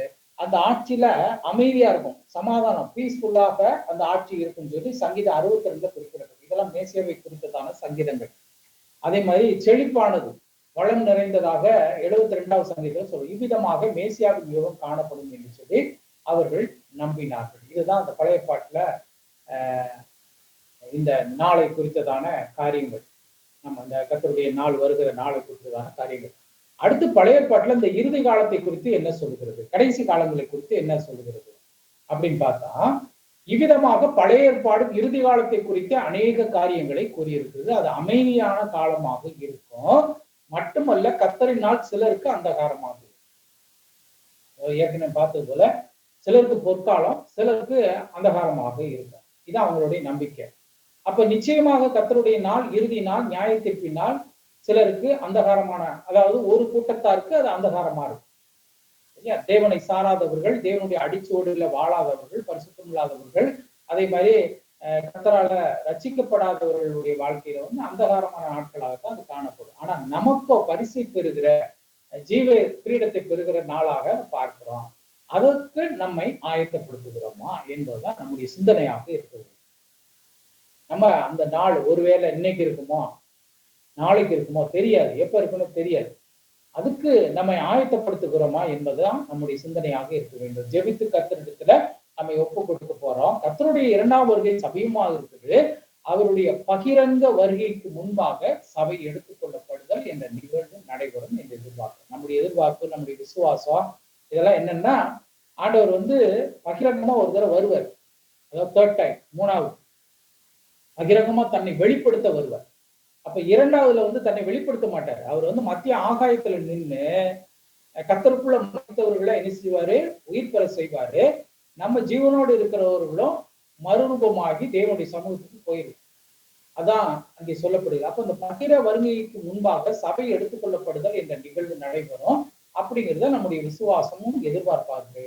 அதை நம்ம என்ன செய்யணும்? ஜெபத்தோடு எதிர்கொண்டு எடுத்துக்கொள்ளப்படுவதிலே பங்கு கொள்ள வேண்டியது ரொம்ப அவசியமாக இருக்கு. மிஸ் பண்ணோம்னா அடுத்தது பரலோகத்துக்கு போனோம்னா ரத்த சாட்சியம் மடியணும். அது ரொம்ப கஷ்டமானது, சரியா? அதனால வருகையில ஓடிடணும். தேவ கிருபையோடு பரிசுத்த வாழ்வை நடத்த வேண்டியது அவசியம். ஜெபத்தோடு நீங்கள் ஒப்புக் கொடுங்கன்னு சொல்லி இந்த காரியங்கள்லாம் குறிப்பிட்ட நாட்கள், அதாவது ஒரு 30-40 ஆண்டுகளுக்கு முன்பாக பிரசங்கத்துல ரொம்ப நல்ல தெளிவா வரும். எல்லா பிரசங்கங்களிலும் கர்த்தருடைய வருகையை குறித்து சொல்லப்பட்டு கொண்டே இருந்தது. ஆனா இப்ப இதெல்லாம் என்ன செஞ்சு மாறிடுச்சு. எங்க மாறிடுச்சு? ஆசீர்வாதத்தை நோக்கி மாறிடுச்சு. இருக்கிறது 40 வருஷமா, 60 வருஷமா, 100 வருஷமாங்கிறதுல அதுல நம்ம ஆசீர்வாதமா இருந்துட்டு போயிடணும் அப்படிங்கிறதான் இன்னைக்கு அநேகருடைய போதனைகளும் விசுவாசிகளுடைய எதிர்பார்ப்புகளுமாகும். நான் ஏற்கனவே சொல்லியிருக்கேன் நினைக்கிறேன். நான் திருமணமான நாட்கள்ல அந்த வாரங்கள் முதல் வாரத்துல என்னுடைய மனைவி வீட்டுக்கு போயிருந்தேன். மனைவியோட பிறந்தவங்க 3 பெண் பிள்ளைங்க, மொத்தம் அவங்க வீட்டுல 4 பெண் பிள்ளைங்க, மனைவி தான் மூத்தவங்க. அப்போ இந்த காரியங்களை அவங்க கத்தோலிக்க மார்க்கத்தை வந்து ரசிக்கப்பட்டு வந்து ஒரு 2-3 வருஷம் இருக்குன்னு நினைக்கிறேன். அப்போ நான் என்ன செஞ்சேன், இந்த காரியங்கள்லாம் சொல்லி கொண்டு இருக்கேன். இது கிட்டத்தட்ட எத்தனை மணி வரைக்கும் பேசணும், ஒரு 11-12 மணி வரைக்கும் பேசிட்டு கடைசியில ஜெபம் பண்ணி அப்புறம் எல்லாம் பாடுக்கு போயிட்டோம். எனக்கு காலையில ஒரு 4:30 மணிக்கெல்லாம் தலைவலி, கொஞ்சம் லேட்டா படுத்ததுனால தலைவலின்னு சொல்லிட்டு நான் சாவி எடுத்து கதவை திறந்து வெளியில கடைக்கு போய் ஒரு டீ வாங்கி குடிச்சிட்டு ஒரு மாத்திரையை போட்டு வந்துட்டேன். வந்து பார்த்தா வீடு முழுக்க லைட் எரியுது. என்னன்னா யாரும் விழித்திருக்கிறாங்க. விழித்து பார்க்கும் பொழுது, ஐயோ இவன் விடிய விடிய கதை சொன்னானே, இவனை காணுமே, கர்த்தர் வந்துட்டாரு போல இருக்கு, இவனை எடுத்துட்டு போயிட்டாருன்னு சொல்லி எல்லாம் என்ன செஞ்சாங்க, லைட்டை போட்டு உட்காந்து ஜெபம் பண்ண ஆரம்பிச்சாங்க போல இருக்கு. அந்நேரம் கரெக்டா நான் உள்ள வந்துட்டேன். இந்த மாதிரி அந்த விழிப்புணர்வு இப்ப வீடுகள்லயும் சரி, விசுவாசி மத்தியிலும் சரி, ஊழியர்கள் மத்தியிலும் ரொம்ப குறைவாயிடுச்சு. ஆமா, அதற்குத்தான் நம்முடைய ஓட்டம், நம்முடைய வாழ்வுங்கிறது அதை நோக்கிதான் போய்கொண்டு இருக்குது. நம்ம சுயமாக வாழ்ந்து நமக்காகவே வாழ்ந்து மறிப்பதற்காக இந்த வாழ்க்கையை கர்த்தர் கொடுக்கல. இதுக்கப்புறம் ஒண்ணு வச்சிருக்கிறாரு. அந்த காரியத்தை லக்காக வைத்து நம்முடைய ஓட்டம் இருக்க வேண்டும் என்பதுதான் தேவனுடைய விருப்பமாக இருக்குது. அங்க வரணும், அதுதான் அவருடைய நோக்கம். அப்ப கர்த்தருடைய கிருபையில நம்மளை வளர செய்யணும், நம்மை காத்து கொள்ளணும். இதெல்லாம் வந்து ஆண்டவர்கிட்ட கேட்டு கேட்டு, ஆண்டவரே நீங்க தான்ப்பா என்ன காத்து கொள்ளணும், நீதான் வல்லவரு அப்படின்னு சொல்லி நீதி நியாயமான வழியில என்னை நடத்துங்க, வலுவாதபடி என்னை மாசத்துக்காக அவருடைய சந்தையில வர செய்வதற்கு அவர் உண்மையுள்ளவராக இருக்கிறார், நமக்கு உதவி செய்ய போதுமானவராக இருக்கிறார். நம்ம கேட்டு தேவனுக்கு கிருபையை பெற்று தொடர்ந்து ஓடுவதற்கு முயற்சி செய்வோம். 2வது பாடம் இதோட முடிஞ்சு. அடுத்தது 3வது பாடம், இறுதி காலம் குறித்த புதிய ஏற்பாட்டு நம்பிக்கை குறித்து நம்ம சிந்திக்க ஆரம்பித்து இறுதி காலத்தை குறித்து அநேக காரியங்களை கற்றுக்கொண்டு இருக்கிறோம். இந்த இறுதி காலத்தை குறித்த புதிய ஏற்பாட்டின் நம்பிக்கை எவ்விதமாக இருக்கிறது என்பதை பார்க்கும்போது, அது தேவனுடைய ராஜ்யம் என்று சொல்லப்படுகிறது. நிறைய இடத்துல கிங்டம் ஆஃப் காட், தேவனுடைய ராஜ்யம், பரலோக ராஜ்யம், இப்ப நிறைய வார்த்தைகள் எல்லாம் உள்ள வருது. இதெல்லாம் இன்னும் சரிவர நமக்கு புரிவது கிடையாது. ஆமா, அது தேவனுடைய ராஜ்யம் என்று சொல்லப்படுகிறத பார்க்கிறோம். இயேசு கிறிஸ்து போதித்த அநேக போதனைகளில் தேவனுடைய ராஜ்யம் என்பதுதான் முக்கியமான கருப்பொருளாக இருந்தது என்ற வேதத்தை வாசிக்கிற நமக்கு நல்லா தெரியும். கர்த்தருடைய ராஜ்யம் வந்துருச்சு, அது இப்போதே வந்துருச்சு, அது உங்களுக்குள்ளேயே இருக்கு, இப்படிலாம் ஆண்டவர் சொல்லிட்டே இருக்காரு நிறைய இடங்கள்ல. அது என்ன நமக்கு புரியாத, தேவனுடைய ராஜ்யம்னா நம்ம என்ன நினைக்கிறோம்னா எதிர்காலத்துல ஆண்டவர் வந்து ஆளுகை செய்வாரு, அந்த நினைவுகளோடு நம்ம ஓடிக்கொண்டு இருக்கிறோம். ஆனா என்ன கான்செப்ட்ல, என்ன அந்த கான்டெக்ட் அடிப்படையில இது ஆண்டவர் சொன்னாருங்கிறத இதுல படிக்க போறோம். அடிக்கடியாக தேவனுடைய ராஜ்யம் சமீபமாயிட்டுன்னு சொல்றாரு. அதுதான் நற்செய்தி என்று கூறுகிறத நம்ம நிறைய இடங்கள்ல பார்க்கிறோம். மார்க் எழுதின சுவிசேஷம் 1வது அதிகாரம் அங்கே 15வது வசனத்துல வாசிக்கும் பொழுது, காலம் நிறைவேற்று, தேவனுடைய ராஜ்யம் சமீபமாயிற்று, மனம் திரும்பி சுவிசேஷத்தை விசுவாசிகள் அப்படின்னு அந்த வசனம் தெளிவாக நமக்கு சொல்றது. அப்போ தேவனுடைய ராஜ்யம் என்பதை மோட்சம்னு நிறைய பேரு அதுதான் புரிந்து வைத்திருக்கிறோம். அது பரலோகம் போறது, அதுதான் தேவனுடைய ராஜ்யம் அப்படின்னு. அதற்கு காரணம் தேவனுடைய ராஜ்யம் சில இடங்கள்ல பரலோக ராஜ்யம் என்று வருகிறபடினார். சில இடங்கள்ல வந்து மத்திய சுவிசேஷங்கள் போன்ற சுவிசேஷங்கள்ல இந்த தேவனுடைய ராஜ்யம் என்பதற்கு பதிலாக பரலோக ராஜ்யம் இருக்கிறதுனால நம்ம என்ன நினைச்சுக்கிறோம், அது பரலோகத்தை குறிக்கிறது, அது பரலோகத்துல நம்ம இருக்கக்கூடிய அந்த தேவனுடைய ராஜ்யத்தை குறித்து சொல்லப்பட்டிருக்கு அப்படின்னு எடுத்துக்கிறோம். ஆனா அதை குறித்து நம்ம அடிக்கடி மத்திய நற்செய்தி புத்தகத்துல வாசித்தாலும் இந்த பரலோக ராஜ்யம் என்று அழைக்கப்பட்டதற்கு மத்தேயு நற்செய்தி எழுதப்பட்ட நேரத்திலிருந்து அந்த சூழல் தான் காரணம் என்று அறிய வேண்டும். அதாவது அந்த சூழல்னா அந்த சிச்சுவேஷன், அந்த என்வரான்மெண்ட், அந்த மத்தேயு சுவிசேஷம் யாருக்கு எழுதப்பட்டது? யூதர்களுக்கு எழுதப்பட்டது. அந்த கான்டெக்ட்ல தான் அங்க தேவனுடைய ராஜ்யம் என்று சொல்வதற்கு பதிலாக பரலோக ராஜ்யம் என்று சொல்லப்பட்டது. இந்த நற்செய்தி, மத்தேயு நற்செய்தி வந்து யூதருக்கு எழுதப்பட்டது, அதான் ஆடியன்ஸ். மத்தேயுனுடைய ஆடியன்ஸ் யாருன்னா யூதர்கள். ஒவ்வொரு புஸ்தகம் எழுதும் போதும் அது யாருக்காக எழுதப்பட்டது? இப்ப தமிழக கலாச்சார பண்புகள் அப்படின்னு ஒரு புஸ்தகம் வச்சுக்கிறோமே, இந்த புஸ்தகத்தை எல்லாரும் வாசிக்கலாம். ஆனா யாரை குறித்து எழுதப்பட்டிருக்குன்னா தமிழர்களை குறித்து போட்டிருக்கு. யாருக்காக எழுதப்பட்டிருக்கு? தமிழர் அல்லாதவர்கள் பூரா படிச்சு தெரிந்து கொள்வதற்காக எழுதப்பட்டிருக்கு. இதே மாதிரி இந்த மத்தேயு நற்செய்தி நூல் வந்து யூதர்களுக்காக பிரத்யேகமாக எழுதப்பட்டது. அந்த யூதர்களுடைய பேச்சு வழக்கத்துல பரலோக ராஜ்யம் என்பதுதான் அந்த காலத்துல மிகவும் அதிகமாக பயன்பாட்டுல இருந்தபடியால் அவங்களுடைய பேச்சு நடையில இதான் இருந்துச்சு. அதனாலதான் பரலோக ராஜ்யம் சமீபத்திருக்கிறது என்று சொல்லப்படுகிறத மத்தேயு சுவிசேஷத்துல மத்தேயு அதை குறிப்பிட்டு எழுதியிருக்கிறார். பரலோக ராஜ்யம் மற்றும் தேவனுடைய ராஜ்யம் என்பதெல்லாம் ஒரே அர்த்தமுடைய சொற்கள் தான் என்று நம்ம என்ன செய்ய வேண்டும்? புரிந்து கொள்ள வேண்டும். யோவான் எழுதின நற்செய்தி நூல்ல நம் தேவனுடைய ராஜ்யம் என்பதற்கு பதிலாக நித்திய ஜீவன் என்று சொல் பயன்படுத்தப்பட்டிருக்கிறத அங்க பார்க்கிறோம். இவ்வளவாக உலகத்தின் மீது அன்பு கொண்டு நமக்கு என்ன செய்யறாரு? அவர் நித்திய ஜீவனை கொடுக்கிறாரு. 3வது அதிகாரம் 16 வசனத்தை உதாரணமாக வாசிக்கின்றது. இதற்கு காரணம் அந்த நூல் எழுதப்பட்ட சூழல் தான். ஏற்கனவே பார்த்தது போது அந்த காலகட்டத்தினுடைய அந்த சூழ்நிலை சிச்சுவேஷன் எப்படி இருந்துச்சு, பயன்படுத்தப்பட்ட வார்த்தைகள் எல்லாம் எப்படி இருந்துச்சு, அது எப்ப மாறிக்கொண்டு வந்தது அப்படின்னு சொல்லி அந்த காலகட்டத்துல மாறும் சில கலாச்சாரத்துல மாறும் சில இடங்கள்ல அது மாறுதலாக காணப்படும். உதாரணமாக தமிழ்நாட்டுல நம்ம எடுத்துக்கிட்டோம்னா கன்னியாகுமரி மக்கள் பயன்படுத்தும் சில வார்த்தைகள் திருநெல்வேலி மக்கள் பயன்படுத்தும் அர்த்தம் மாறி விடுகிற ஒன்றாக இருக்கிறது. இதையும் தாண்டி நம்ம ஈரோடு பக்கம் கோயம்புத்தூர் அந்த பெட் எல்லாம் பார்த்தோம்னா அங்க போகும்போது நிறைய புதிய சொற்களை பார்க்கலாம். ஆமா, இதெல்லாம் விட்டுட்டு சென்னை பக்கம் போனோம்னா அங்க வித்தியாசமா இருக்கும். அவன் பேசுறது யாருக்குமே புரியாது. அப்படி ஒரு தமிழ் அங்க பேசி கொண்டு இருக்கிறாங்க. மதுரை வந்து ஓரளவுக்கு ஏற்றுக்கொள்ளக்கூடிய காரியமா இருக்கும். ஆனா மதுரையிலும் சில சொற்கள்ல வந்து புதுசு புதுசா என்ன செய்யறான் உள்ள வந்து சேர்க்கிறான். அகராதிலே கிடையாது. இப்ப இட்லிங்கிற ஆகாரம் வந்து அது எவ்வளவு காலமா இருக்குது. இப்ப சமீபத்துல ஒரு 4-5 வருஷத்துக்கு முன்னாடிதான் ஆக்ஸ்போர்டு டிக்ஷனரியில இட்லிங்கிற வார்த்தை சேர்த்து அதற்கு மீனிங் என்ன செஞ்சிருக்கான், அர்த்தம் கொடுத்திருக்கான். சொற்கள் பல இடங்கள்ல வித்தியாசமான பொருளோடு பயன்படுத்தப்படுகிறதை பார்க்கிறோம். ஆக அங்கே சூழல், கால சூழ்நிலை, அந்த மக்களின் கலாச்சாரம் போன்றவை அந்த மக்களின் வாழ்வை தீர்மானித்தது என்பதை நம்ம அறிய வேண்டியது அவசியமாகும். வீட்டை பெருக்கிட்டியான்னு கேட்பாங்க. நம்ம இங்க பெருக்கிறதுன்னா என்ன? கூட்டல், கழித்தல், பெருக்கல், வகுத்தல், அதை நம்ம நினைப்போம். அந்த சவுத் சைடு பார்த்தீங்கன்னா பெருக்கிட்டியான்னு கேட்பாங்க. திருநெல்வேலி பக்கம் வந்து இங்க நம்ம விளக்குமாறுன்னு மதுரை சொல்லுவோம், அங்க வந்து வாரியலும்பாங்க. அது இங்க என்னன்னு கேட்போம், புதுசா இருக்கும். நான் வந்து ஒரு 8 வருஷம் தூத்துக்குடியில இருந்துட்டு 8வது வகுப்புக்கு மதுரை வந்து சேர்ந்தேன். என்னுடைய பேச்சை தினம் கிண்டல் பண்ணுவாங்க. ஆமா, பள்ளிக்கூடத்துலயும் சரி வாத்தியாரும் சரி கிண்டல் பண்ணுவாங்க. அப்புறம் நாளடைவில் அது மாறிடுச்சு. எந்தெந்த இடத்துக்கு போறோமோ அதுக்கு தகுந்த மாதிரி பேசுவதற்கு அந்த கிருபையெல்லாம் கிடைச்சு. இந்த பரலோக ராஜ்யம், நித்திய ஜீவன், தேவனுடைய ராஜ்யம் போன்றவற்றை ஆராயும் போது தேவன் இவ்வுலகத்துல மேற்கொள்ளுகிற, அதாவது பயன்படுத்துகின்ற அதனுடைய அதிகாரத்தின் ஆட்சியும் அந்த சொற்கள், அவருடைய அதிகாரம் ஆட்சியா தான். ஆமா, ஆனா சொற்கள் தான் வித்தியாசமா இருக்க ஒழிய அதனுடைய கருப்பொருள் வந்து ஒன்றுதான்.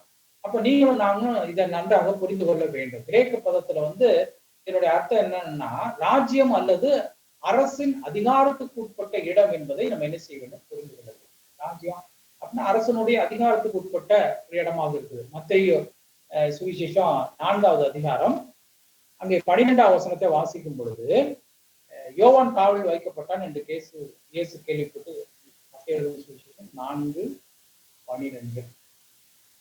17:28 17 வாசிக்கும் பொழுது அது முதல் இயேசு மனம் திரும்புகள், பரலோக ராஜ்யம் சமீபத்திருக்கிறது அப்படின்னு ஆண்டவர் சொல்றாரு. அதே மாதிரி அடுத்ததாக 28வது வசனத்துல வாசிக்கும் பொழுது 28 இல்ல, நிறைய இந்த வசன நம்பர்ஸ் வந்து தவறுதலாக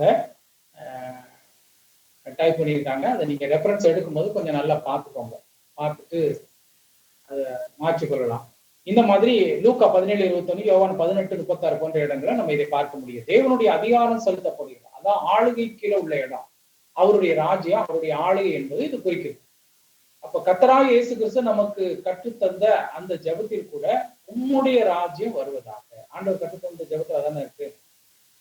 பரமண்டலத்தில் இருக்கிற எங்கள் பிதாவே, உம்முடைய ராஜ்யம் வருவதாக, உம்முடைய சித்தம் செய்யப்படுவதாக அப்படின்னு ஆண்டவர் கற்றுக் கொடுத்தார். அது மிகவும் முக்கியமானதாக ஒரு கருத்தாக இருக்கிறது. மத்தேயு சுவிசேஷம், லூக்கா இந்த அதிகாரங்கள்ல வசனங்களை வாசிக்கும் பொழுது இதை நம்ம பார்க்க முடியுது. உம்முடைய ராஜ்யம் வருவதாக. அதே போல ரோமாபுரியர்கள் எழுதும்போது அப்போஸ்தலனாகிய பவுல் வந்து தேவனுடைய ராஜ்யம் புசிப்பும் குடிப்பும் அல்ல, அது நீதியும் சமாதானமும் பரிசுத்த ஆவியினால் உண்டாகும் சந்தோஷமா இருக்கிறது என்று அவர் என்ன செய்யறாரு, அந்த தெளிவுபடுத்துகிறார். பரிசுத்த பவுல் வந்து அங்க வெளிப்படுத்துகிறார். தேவனுடைய ராஜ்யம் எப்படியா இருக்கும், அங்க போய் புசித்து குடித்து அங்க நம்ம ஆட்டம் போட்டு சந்தோஷமா, அது வேற. இங்க நீதி சமாதானம் பரிசுத்த ஆவியினால் உண்டாகும் சந்தோஷம். ஆமா, நம்ம சுய பிரயோஜனத்துக்காக உண்டாகும் சந்தோஷம் இல்லை, உலகம் தரக்கூடிய சமாதானம் கிடையாது அப்படின்னு அங்க குறிப்பிடப்பட்டிருக்கு. அப்ப தேவனுடைய ராஜ்யத்தை குறித்து இயேசு உவமைகளால் விளக்குகிறதை குறித்து மார்க்கு 4வது அதிகாரம் மத்தேயு இந்த வசனங்கள் எல்லாம் குறிப்பிடப்பட்டிருக்கு. இதை வாசித்து பார்க்கும்போது இந்த இடங்கள்ல சொல்லப்படுகிற உவமைகள் யாவும் தேவனுடைய ராஜ்யத்தை நிகழ்கால அனுபவங்களாகவே விளக்குகிறதை நம்ம பார்க்க முடியும். அதாவது நிகழ்கால எக்ஸ்பீரியன்சஸ், அனுபவங்களாகவே விளக்குறதை பார்க்க முடியும். இந்த காலத்திலே தேவனுடைய ராஜ்யம் வந்து விட்டதாக அது என்ன செய்கிறது, சொல்லப்படுது. நம்ம இருக்கக்கூடிய இந்த காலத்துல ஆண்டவரை ஏற்றுக்கொண்டோம்னாலே நமக்குள்ள தேவனுடைய ராஜ்யம் கடந்து வந்து விட்டதாக சொல்லப்படுகிறது. அதை நம்ம அதனுடைய நிறைவு தான் என்ன செய்கிறது, எதிர்காலத்துல வர வேண்டியது என்பதை நீங்க புரிந்து கொள்ள வேண்டும். என்றைக்கு ஆண்டவரை ஏற்றுக்கொண்டோமோ அன்றைக்கு தேவனுடைய ராஜ்யத்தின் கீழே, அதாவது என்னன்னா தேவனுடைய அதிகாரத்தின் கீழே நம்ம வந்துட்டோம். அவர் தான் என்ன செய்யறாரு, நம்மளை அதிகாரம் பண்ணி ஆளுகை செய்து நம்மை நடத்துகிற தேவனாக இருக்கிறார் என்பதை அறிந்து கொள்ள வேண்டும். அநேகர் என்ன நினைக்கிறாங்கன்னா நம்ம கடைசியில நடக்கக்கூடியது, இதனுடைய நிறைவு தான் எதிர்காலத்துல வர வேண்டியுள்ளது என்பதை புரிந்து கொள்ள வேண்டும். அதாவது இயேசு கிறிஸ்துவிடத்துல ஒரு சமயம் பரிசேயர்கள் தேவனுடைய ராஜ்யம் எப்போது வரும்னு கேட்கிறாங்க. அப்போ லூக்கா சுவிசேஷத்துல அங்க 17வது அதிகாரத்துல இது குறிப்பிடப்பட்டுள்ளது. இயேசு என்ன சொன்னாரு அப்படின்னா, தேவனுடைய ராஜ்யம் பிரத்யட்சமாக வராது, அது என்ன செய்யும், இங்கே அங்கே ஆங்காங்கே அப்படின்ட்டு சொல்லப்படுவதற்கும் ஏது வராது. இதோ தேவனுடைய ராஜ்யம் உங்களுக்குள்ளே இருக்குது அப்படின்னு. அப்போ ஆண்டவர் ஏற்றுக்கொண்ட அன்னைக்கே இந்த தேவனுடைய ராஜ்யம் நமக்குள்ள என்ன செஞ்சு கடந்து வந்துருச்சு. நமக்குள்ள அந்த சமாதானம் கடந்து வருது, சந்தோஷம் பரிசுத்த ஆவியினால் உண்டாகும் அந்த சந்தோஷம் நமக்குள்ள என்ன செய்கிறது, கடந்து வருது. எப்பன்னா ஆண்டவர் ஏற்றுக்கொண்ட பொழுது. அப்போ தேவனுடைய ராஜ்யம் அன்றைக்கே நமக்குள்ள வந்து அது ஆரம்பம் ஆயிடுச்சு. தேவனுடைய ராஜ்யம் வேற எங்கேயோ இருக்கிறது, அது எங்கேயோ தனியா இருக்கு, அதுக்கு நம்ம போகணும், பிரயாசப்பட்டு போகணும் அப்படின்னு அது நினைக்கிறது ஒரு தவறான காரியம். நமக்குள்ள இருக்குது, அதுக்கு ஒரு நிறைவு, ஒரு முடிவு வந்து ஆண்டவர் வச்சிருக்கிறார். அது உங்களுக்குள்ள இருக்குது என்று கூறுகிறதை அங்க நம்ம அதிகமாக கவனிக்கலாம், பார்க்கலாம். அப்ப தேவனுடைய ராஜ்யம் என்பது இந்த நிகழ்கால வாழ்வை குறித்து சொல்லுகிறது. ஆண்டவருடைய ராஜ்யத்துக்குள்ள இருக்கிறோம், ஆண்டவருடைய ஆளுகைக்குள்ள இருக்கிறோம். அப்ப நம்ம எப்படி இருக்கணும், அதுதான் வேதம் வலியுறுத்துகிறது.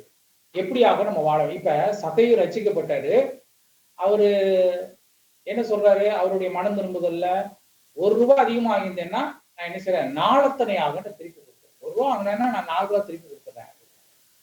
அப்ப அவருக்குள்ள தேவனுடைய ராஜ்யம் என்ன செஞ்சிருச்சு, கடந்து வந்துச்சு. அதனால ஆண்டவர் சொல்ற, இன்றைக்கு உனக்கு அவங்க வீட்டுக்கே ரட்சிப்பு வந்துச்சுப்பா அப்படிங்கிற. இது மாதிரி தேவனுடைய ராஜ்யம் அன்றைக்கே ஆண்டவர் ஏற்றுக்கொண்ட அன்றைக்கே நமக்குள்ள வருகிறது. நம்ம தான் அதை பயன்படுத்தாம அதை விட்டு கொஞ்சம் வெளியவே அநேக நாட்கள் நம்ம செய்கிறோம், அநேக நேரங்கள் இருந்து கொண்டிருக்கிறோம். இதனுடைய நிறைவு அல்லது முடிவு எங்க இருக்கிறது, அது எதிர்காலத்துல வருகிறதாக இருக்கு. அதே போல உலகத்தின் முடிவுக்கான அடையாளம் என்னவென்று ஆண்டவர்கிட்ட வந்து கேட்கிறாங்க. மத்தேயு எழுதின சுவிசேஷத்துல இந்த காரியத்தை கேட்கும் போது ஆண்டவர் அதுக்கு என்ன செய்யறாரு, தெளிவான ஒரு பதிலை கொடுக்கிறார். உலகத்தின் முடிவுக்கு அடையாளம் என்ன எங்களுக்கு சொல்ல வேண்டும். இயேசு அவர்களுடைய புரியமா, ஒருவன் உங்களை வஞ்சியாதபடிக்கு நீங்க என்ன செய்யுங்கப்பா, எச்சரிக்கையா இருங்க. அநேகர் வந்து என் நாமத்தை தடுத்து கொண்டு நானே கிறிஸ்து என்று சொல்லி அநேகரை வஞ்சிக்க, கடைசி காலத்துல இதெல்லாம் நடக்கும் அப்படிங்கிற எச்சரிப்பை தேவன் என்ன செய்யறாரு, அங்க அவர்களுக்கு விளக்கி காட்டுகிறார். அதே மாதிரி அதற்கு இயேசு கூறிய பதில் என்னவெனில், ராஜ்யத்தினுடைய இந்த சுவிசேஷம் பூலோகம் எங்கும் உள்ள சகல ஜனங்களுக்கு சாட்சியாக பிரசங்கிக்கப்படும், அப்பொழுதுதான் முடிவு வரும். 1989 நினைக்கிறேன், 89 இப்போ பிரதர் டிஜிஎஸ் தினகரன் வந்து ரொம்ப காலத்துக்கு அப்புறம் மதுரைக்கு வந்து அவர் பிரசங்கம் பண்ணார். அதுக்கு முன்னாடி வந்து அவர் வந்த நேரம் ஏதோ மழை பெய்ததாக சொல்லப்படுகிறது. அவர் மழைக்காக மழை நிற்பதற்காக ஜோம் பண்ணாரு. கடைசி வரைக்கும் மழை நிற்கல, பிரசங்கம் முடிச்சு போயிட்டாரு. அதுக்கப்புறம் நீண்ட நாட்களாக வரவில்லை என்று சொல்லுவாங்க. உண்மையா என்னன்னு தெரியல. ஆனா 89 நினைக்க 89லயே 90லயே ஒரு மீட்டிங் நடந்தப்போ அவரிடத்துல இந்த கேள்வியே கேட்கப்பட்டுச்சு. அப்ப அவரு இந்த வேதத்தில் உள்ள வசனங்களை குறிப்பிட்டு சரியாக சொன்னார். உலகம் எங்கும் உள்ள சகல ஜனங்களுக்கும் இந்த சுவிசேஷம் போயிடுச்சுன்னா அதான்ப்பா முடிவு. அது வேதத்திலே சொல்லப்பட்டிருக்கு அப்படின்னு சொன்னார். முடிவு என்ற சொல்லுக்கு 2 அர்த்தங்கள் இருக்கு. முடிவுன்னு சொன்னோம்னா 2 அர்த்தம் இருக்கு. ஒண்ணு வந்து காலத்தை குறிப்பதாகும். இப்ப இந்த பாடம் படிச்சுட்டு இருக்கிறோம், இப்ப போன பாடம் முடிஞ்சு 2ஆம் பாடம் முடிஞ்சிச்சு அப்படின்னு நான் சொல்றேன். இது வந்து காலத்தை குறிக்குது. இன்னொன்னு வந்து நோக்கத்தை குறிக்கிறது. அதாவது ஏதோ ஒரு போட்டியில நம்ம ஜெயித்து விட்டோம் அப்படின்னா, வெற்றி பெற்று விட்டோம்னா முடிவு பெற்றது, வெற்றி பெறுவதை குறிக்கிறதையும் அங்க காண முடியும். அப்போ 2 வகையான குறிப்பு இங்க காணப்படுது. காலத்தை குறிக்கக்கூடியது ஒண்ணு, நோக்கத்தை குறிக்கக்கூடியது ஒண்ணா இருக்கு. ஆக முடிவு என்ற சொல்லுக்கு காலத்தின் முடிவாகவும் நோக்கத்தின் முடிவாகவும் 2 விதங்கள்ல பார்க்க முடியும். இயேசு கிறிஸ்துவில் தேவன் இவ்வுலகில வைத்திருக்கிற நோக்கம் என்ன அப்படின்னு பார்த்தோம்னா, ஆண்டவர் மேல பிதாவானவர் வைத்த நோக்கம். ஆமா, அது என்ன என்று பார்க்கும் பொழுது அதை நாம் வெற்றியுடன் அடிப்படை புதிய ஏற்பாட்டுல நம்ம காண்கிறோம். மத்தேயு எழுதின சுவிசேஷத்துல அங்க 24வது அதிகாரத்துல இது குறிப்பிடப்பட்டிருக்கு. 24வது அதிகாரம் 30வது வசனத்தை வாசிக்கும் பொழுது, மனுஷகுமாரனுடைய அடையாளம் வானத்துல காணப்படும். அப்பொழுது மனுஷகுமாரன் வல்லமையோடும் மிகுந்த மகிமையோடும் வானத்தின் மேகங்கள் மேல் வருகிறதை பூமியில் உள்ள சகல கோத்திரத்தாரும் கண்டு என்ன செய்வார்கள், புலம்புவார்கள் அப்படின்னு சொல்லி. அப்போ இந்த நோக்கம் தமது குமாரன் மூலமாக மகிமை பெற்றுக் கொள்வதுதான் நோக்கம். அப்ப இயேசு கிறிஸ்துவ இந்த உலகத்துக்கு அனுப்பிய தேவனின் முக்கிய நோக்கம் என்னன்னா, குமாரனாகி இயேசு கிறிஸ்து மூலமாக மகிமையை அவருக்கு கடந்து செல்ல வேண்டும், பெற்றுக்கொள்ள வேண்டும். அப்போ சகல சிருஷ்டிகளும் அவரை போற்றும். இதுவே தேவன் இயேசு கிறிஸ்து மீத வைத்திருந்த ஒரு முக்கியமான நோக்கம். அந்த நோக்கம் வெற்றிகரமாக முடிந்தது என்பதை குறித்ததை நம்ம பார்க்கலாம். அப்ப இயேசு கிறிஸ்து முடிந்தது என்று சொல்றாரு, சரியா, எல்லாம் முடிந்தது என்று சொல்றாரு. ஆகவே இந்த முக்கியமான நோக்கத்தை இயேசு கிறிஸ்து பிறந்து நிறைவேற்றி முடித்து விட்டார், வெற்றியும் பெற்று விட்டார். நோக்கம் வந்து முடிஞ்சிருச்சு. ஆமா, இதுவே தேவனுடைய வெற்றியை தெரிவிக்கும் முடிவு நாளாக இருக்கிறது. என்னைக்கு ஆண்டவர் உயிர்த்தெழுந்தாரோ அன்னைக்கு அந்த நோக்கம் நிறைவேறிச்சு. அந்த முடிவை நோக்கி நம்ம என்ன செய்கிறோம், போய்கொண்டு இருக்கிறோம். நம்ம அந்த முடிவை நோக்கி போய்கொண்டு இருக்கோம். அதாவது இப்பொழுது தேவனுடைய ராஜ்யம் உண்மைதான், ஆனா இவைகளின் நிறைவு சீக்கிரத்துல வருகிறதாக இருக்கிறது. தேவனுடைய ராஜ்யம் இனி வருகிறதாக இருக்குது, இனிமே வருது, இப்ப நடந்து கொண்டு இருக்கு, எதிர்கால கரிசனை உடையதாக அது இருக்கிறது. நாம அதை பெற்றுக்கொள்ள முடியும் என்று வேதம் அதை நம்ம சுதந்திரிக்க வேண்டும். அந்த இறுதிக்கால நிகழ்ச்சி எவ்விதமாக நடைபெறும் என்று ஒவ்வொன்றாக நம்ம கற்றுக்கொள்ள போகிறோம். நடைபெற போகிற அந்த சம்பவங்களை நம்ம ஆராய போகிறோம். இந்த பாடங்கள்ல தொடர்ந்து அதுதான் நம்ம என்ன செய்ய போறோம், படிக்க போறோம். அப்போ முதலாவது என்ன நடக்கும், அந்த வெற்றியை நோக்கி போறதுல முதலாவது என்ன நடக்கும்னா, சபை வந்து எடுத்துக்கொள்ளப்படும். சபைங்கிறது என்னது, அநேக முறை நான் சொல்லியிருக்கேன். சபைங்கிறது வந்து 4 பேர் கூடுனா சபை. கட்டடம் வந்து சபை கிடையாது, கட்டடம் வந்து பில்டிங். சபைங்கிறது 4 பேர் கூடும் பொழுது அசம்பிளி அப்படின்னு சொல்லப்படுது. ஃபர்ஸ்ட் அசம்பிளின்னு சொல்லும் போது அந்த அசம்பிளிங்கிறது வந்து கூடுகை, அந்த கட்டடத்தை குறிப்பது கிடையாது, அந்த கூடுகையை குறிக்கக்கூடியதாக இருக்கிறது. முதலாவது கூடுகையாக அந்த ஊர்ல அது ஆரம்பிக்கப்பட்டதுனால ஃபர்ஸ்ட் அசம்பிளின்னு சொல்றாங்க. அப்போ சபைங்கிறது வந்து ஜனங்களுடைய கூடுகை தான் சபை, கட்டடங்கள் கிடையாது. இந்த சபை எடுத்துக்கொள்ளப்படுவதை குறித்து நம்ம பார்க்க போகிறோம். அல்லது ரகசிய வருகை என்று சொல்லுகின்றோமே, அதை குறித்து சிந்திக்கிறோம். ஆண்டவர் வந்து ஏற்கனவே ஒரு தடவை வந்தாரு, அடுத்தது ரகசியமா வருவாரு, யாருக்கும் தெரியாது, மத்திய ஆகாயத்துல வருவாரு. அடுத்தது அவர் என்ன செய்வாரு, பகிரங்கமாக வருவார். 1 தெசலோனிக்கேயர் புத்தகத்துல 4வது அதிகாரத்துல இந்த காரியங்களை குறித்து சொல்லும் பொழுது 16, 17 வசனங்கள், 4வது அதிகாரம் 16, 17 வசனங்கள். ஏனெனில் கர்த்தர் தாமே ஆரவாரத்தோடும் பிரதான தூதனுடைய சத்தத்தோடும் தேவ எக்காலத்தோடும் வானத்திலிருந்து இறங்கி வருவாரு. அப்பொழுது கிறிஸ்துவுக்குள் மரித்தவர்கள் முதலாவது எழுந்திருப்பார்கள். ஆண்டவர் அந்த ரகசியமா வரும்பொழுது இது நடக்கும். பின்பு உயிரோடு இருக்கும் நாமும் கர்த்தருக்கு எதிர்கொண்டு போக மேகங்கள் அவரோடு கூட ஆகாயத்திலே எடுத்துக்கொள்ளப்படும். சொல்லப்பட்டு இவ்விதமாக எப்பொழுதும் கர்த்தருடனே கூட இருப்போம். அப்ப அவருடைய பிரசன்னத்துக்குள்ள எங்கே இருப்போம்? இத சிலருக்கு சொல்ல தெரியாது. ஆமா, இந்த பாடம் எடுக்கிற சிலருக்கு இந்த காரியங்கள தெரியாது. ஒரு குறிப்பிட்ட வருஷத்துக்கு முன்னாடி வேதாம கல்லூரியில தியாலஜி எடுக்கும்போது அப்ப பாஸ்டர்ஸ் எல்லாம் படிச்சாங்க. அவங்க இந்த கேள்வியை கேட்டாங்க. மத்திய ஆலயத்துல ஆண்டவர் வருவாரு, எடுத்துக்கொள்ளப்படுவாரு. நம்ம எங்க போய் இருப்போம் அப்படின்னா கர்த்தருடைய பிரசன்னத்துக்குள்ள இருப்போம். கர்த்தர் எங்க நியமித்து வைத்திருக்கிறாரோ இவ்விதமாக எப்பொழுதும் கர்த்தருடனே கூட இருப்போம். இதை அவருக்கு சொல்ல தெரியல. இந்த தெசலோனிக்கே நிருபத்தை ஏற்கனவே நம்ம படிச்சிருக்கிறோம். படிக்கும்பொழுது அதாவது அங்க உள்ள ஜனங்கள் கொஞ்சம் துக்கமா இருந்திருக்கிறாங்க. அதை என்ன செஞ்சிருக்காரு, இவர் பார்த்திருக்கிறாரு. அப்போஸ்தலனாகிய பவுல் இதெல்லாம் கேள்விப்பட்டுதான் இந்த காரியங்கள்லாம் அவர் எழுத, நீங்க ஏன்ப்பா துக்கமா இருக்கிறீங்க, நம்ம எல்லாம் ஒரு நாள் எழுந்திருப்போம் என்பதை நீங்க மறந்துட்டீங்களா அப்படின்னு சொல்லி அந்த உபதேசங்களை அவர் இங்க குறிப்பிடுகிறார். அப்போ இந்த வசனங்கள்ல கூறப்பட்டிருக்க தீர்க்கதரிசனமான வார்த்தை நிறைவேறுதலாக இந்த கர்த்தருடைய வருகை இருக்கிறது. அந்த வசனங்களை நம்ம வாசிக்கலாம். ஏனெனில் கர்த்தர் ஆரவாரத்தோடு பிரதான தூதனுடைய சத்தத்தோடு தேவ வானத்திலிருந்து இறங்கி வருவார்.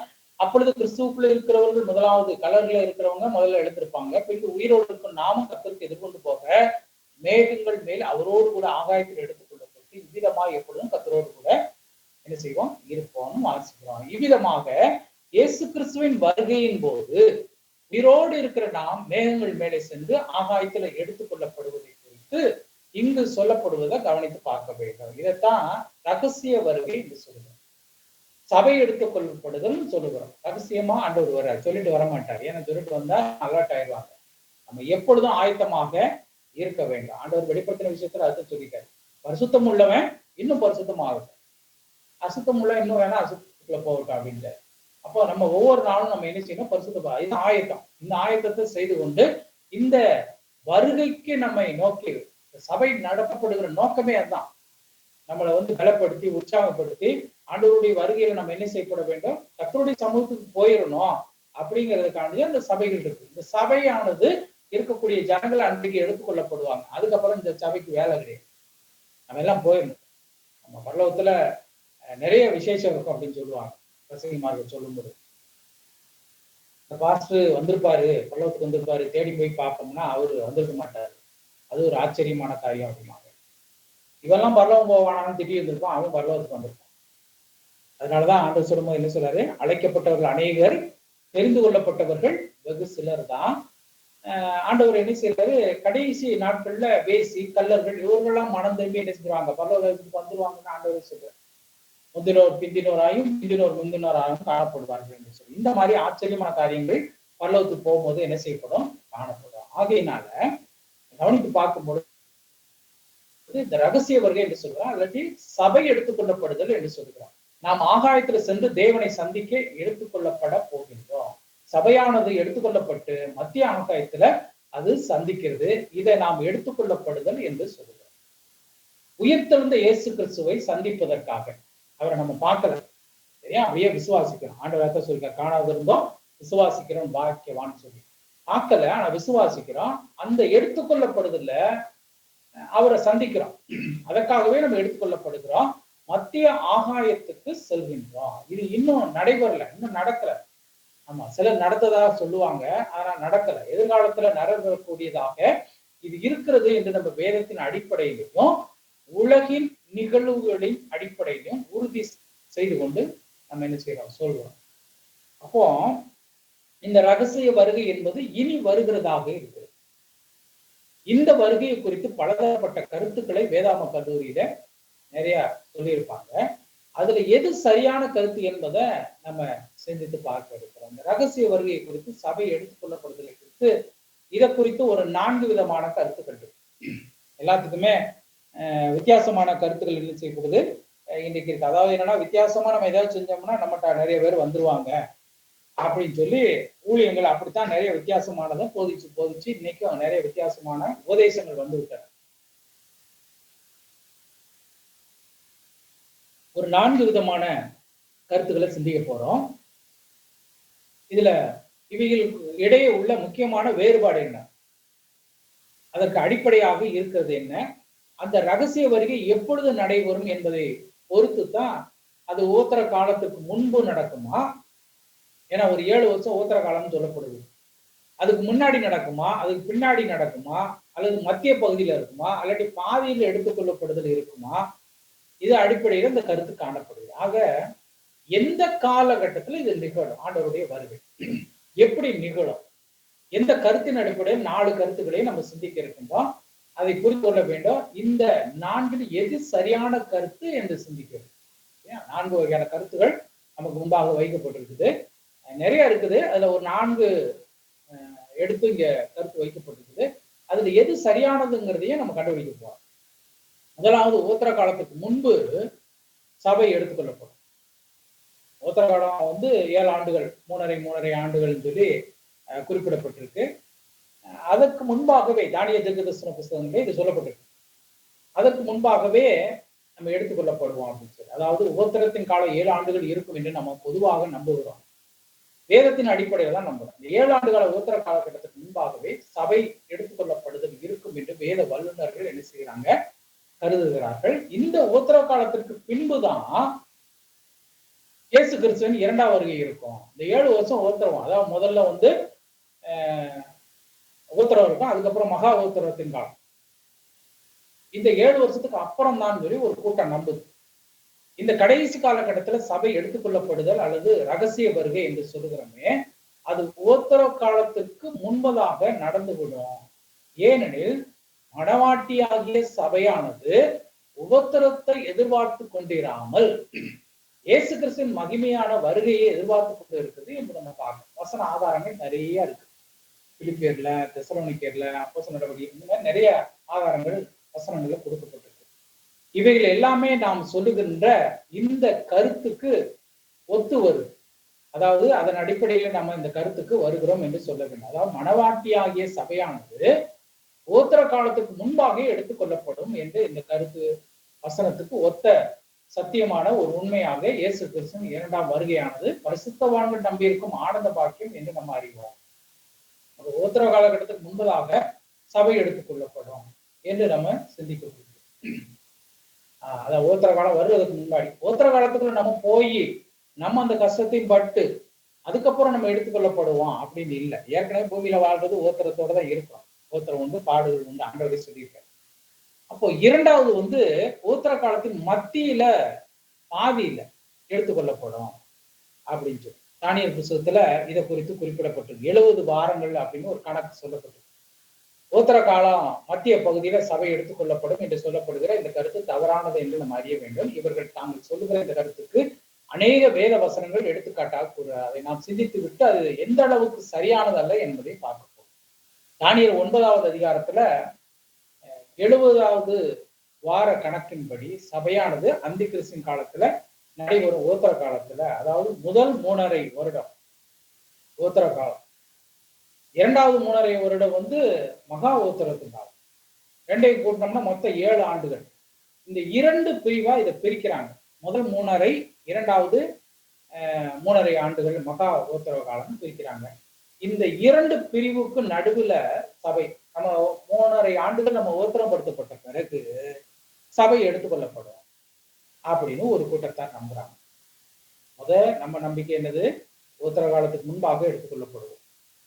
இந்த கூட்டத்தாருடைய 2வது கருத்து என்னன்னா, பாதியில, அதாவது இந்த 7 ஆண்டுகள் மத்தியில, உத்தர காலத்துக்கு மத்தியில எடுத்துக்கொள்ளப்படுவோம் அப்படின்னு சொல்லி இவர்களுடைய நம்பிக்கை இருக்கு.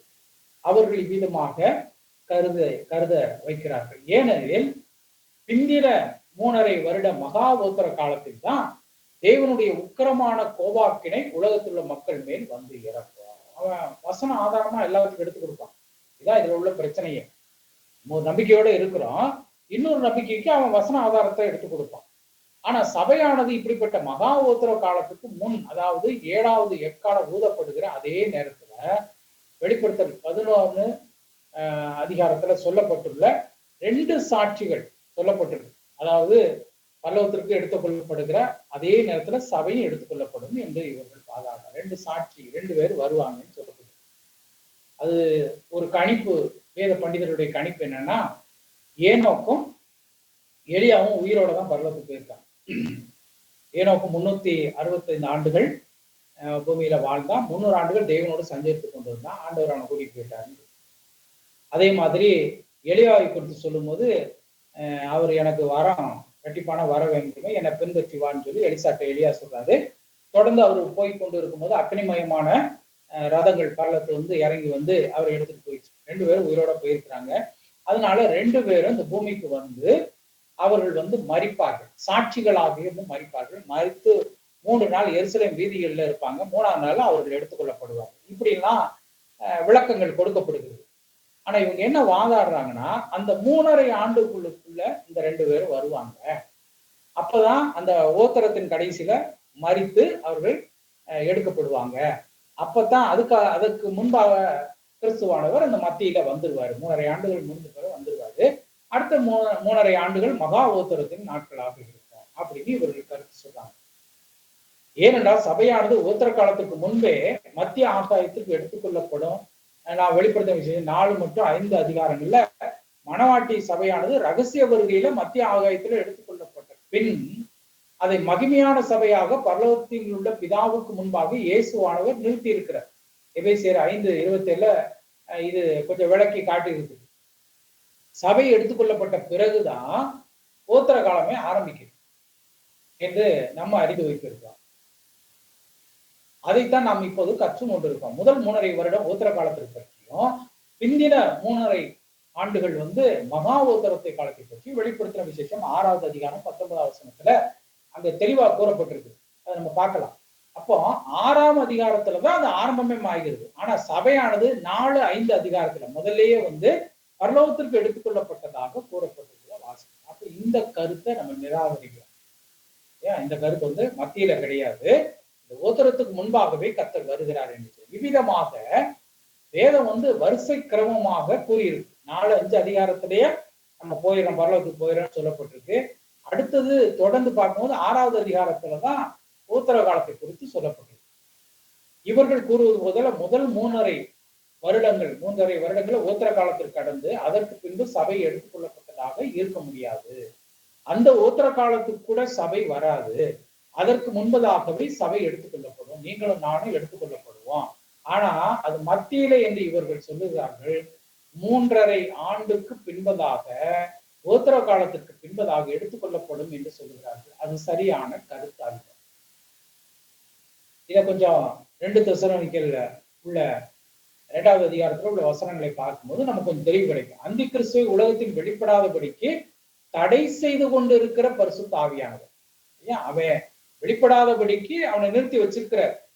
அவன் எப்ப வெளிப்படுவான் அப்படின்னா ஆண்டவருடைய இந்த ரகசிய வருகைக்கு அப்புறம் வெளிப்படுவான். உலகத்தினுடைய எடுத்துக்கொள்ளப்பட்ட பிறகுதான் உலகில் அந்தி கிறிஸ்து வெளிப்படுவான் என்பது தெளிவாகிறது. அப்ப இயேசுவானவர் மத்திய ஆகாயத்துல வெளிப்படும் போதுதான் பரிசுத்த ஆவியானவர் என்ன செய்யறாரு? சபையோடு மத்திய ஆகாயத்துக்கு எடுத்துக்கொள்ளப்படுவார். அப்படியானா இன்று அந்தி கிறிஸ்து உலகத்தில் வெளிப்படாது இருக்கும் போது ஓத்திர காலம் எப்படி ஆரம்பிக்கும்? அவன் வந்தா தானே ஓத்திரமே இருக்கும். அவன் தானே ஓத்திரமே நமக்கு கொடுப்பான். இப்ப உள்ளது வந்து இந்த பிசாசு என்ன செய்யறான்? சாத்தான் நமக்கு ஓத்திரத்தை கொடுத்துட்டு இருக்கான். ஆமா, அவன் என்ன செய்யறான்? நீ கிறிஸ்தவனா இருக்கியா, நீதிமானா இருக்கியா, ஆண்டவரை பின்பற்றியா, அவனுக்கு என்னென்ன பிரச்சனை கொடுக்கணும் எல்லாத்தையும் கொடுத்துட்டு இருக்கான். மற்றவர்களுக்கு பிரச்சனையே என்ன செய்யாது, வராது. ஏன்னா எல்லாம் அவர்கள் பக்கம் இருப்பதனால இந்த பிரச்சனையே வராது. அவன் வந்து நமக்கு பரிசுத்தவான்களுக்கு தான் பிரச்சனை கொடுப்பான்.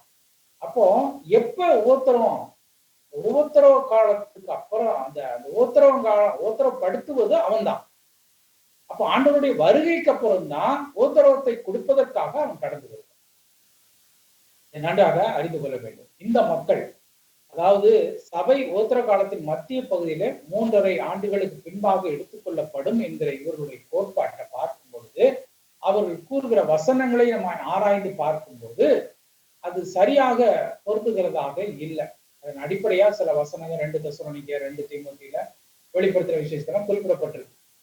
ஆமா, இதை வாசித்து நம்ம தியானிக்கும் போது மேற்கண்ட வசனங்கள் உண்மையான காலங்களையும் கருத்தையும் அறியாமல் தப்பிதமாக அவர்கள் வியாக்கியானம் பண்ணினபடியால் அவர்கள் இவ்விதமாக கருத்து தெரிவிக்கிறார்கள் என்று நமக்கு தோன்றும். அதனாலதான் வேத வசனத்தை போதிக்கிறதுக்கு முன்னாடி அதை நன்றாக விளக்கத்தை என்ன செய்ய வேண்டும்? அறிந்து கொள்ள வேண்டும். விளக்கத்தை அறியாம நம்ம போதிக்கிறோம்னா எங்கேயோ மாட்டிக்கிறோம். இதான் பிரச்சனை. வேத வசனத்தை வந்து நன்றாக அறிந்து கொள்ளவில்லை. என்ன கான்டெக்ட்ல அவன் 4 கொண்டு செத்தான், அதை எடுத்து போதிக்க முடியுமா? முடியாது. ஏன் செத்தான்? அந்த முன்பாக உள்ள சில வசனங்களையும் பின்பாக உள்ள சில வசனங்களையும் நம்ம வாசித்து பார்க்க வேண்டும். வாசித்து பார்த்துவிட்டு அந்த கான்டெக்ட்ல அந்த சூழ்நிலைக்கு ஏன் இந்த வசனம் இப்படி சொல்லுது அப்படிங்கிறத வச்சுதான் நம்ம போதிக்க வேண்டும். இன்னைக்கு அநேகர் ஒரு வசனத்தை எடுக்க வேண்டியது தனக்கு தெரிந்தவைகளை வைத்து அதை தன்னுடைய அனுபவங்கள்ல இருந்து சில காரியங்களை எடுத்து போதிச்சு முடிச்சிடறாங்க. அது தவறாக போயிடும். ஒருத்தருக்கு நம்ம தவறான செய்தியை கொடுக்கும்போது அவர் 2 பேர் கொடுப்பாரு, அவர் 4 பேர் கொடுப்பாரு. இப்படியே அது பலர் மத்தியில தவறான உபதேசம், குரு உபதேசமாக மாறி கர்த்தருக்கு நம்ம கணக்கு கொடுக்கணும். பேச வேண்டிய எல்லா காரியங்களுக்கும் நம்ம கணக்கு கொடுக்கணும்னு வேதம் சொல்லுது. அப்போ இந்த 2 தெசலோனிக்கர் 2:3 படி இயேசு கிறிஸ்து 2ஆம் வருகைக்கு முன் அவருடைய வருகையை உறுதிப்படுத்தும்படியாக சபையில் காணப்படும் அடையாளத்தையும் இந்த 2 தீமோத்தேயு புத்தகத்துல அந்த வசனங்கள்ல குறிப்பிடப்பட்டிருக்கு. 2ஆம் வருகைக்கு முன்பு உலகத்துல மனித சமுதாயத்துல காணப்படும் அடையாளங்களையும் அங்கே சொல்லப்படுகிறதை நம்ம பார்க்கிறோம். வெளிப்படுத்தின விசேஷம் 2வது அதிகாரம் 10ஆம் வசனத்துல சிமர்னா சபையின் அனுபவத்தை அங்க கிறிஸ்துவுக்கு பின் 170 முதல் 312 வரையில் உண்டாயிருந்த சபையின் அனுபவத்தையும் அது குறிக்கிறது. இப்படி ஒவ்வொரு காலகட்டத்திலையும் அந்தந்த நாட்கள்ல நடந்தது இந்த சபைகளுக்கு எழுதுனது மூலமாக வெளிப்படுத்தின விசேஷத்தில் குறிப்பிடப்பட்டிருக்கு. அப்புறம் கிபி 64 முதல் 310 வரை அல்லது நீரோ மன்னன் இருந்தான்ல, ரோம் நகர் தீப்பிடிச்சி இருக்கும் போது அவர் பிடில்வாசித்துதான் சொல்லுவாங்க. அந்த காலம் டயோக்ளிஷியன் காலத்தின் கடைசியான 10 வருட உத்தர காலத்தை குறிக்கிறது.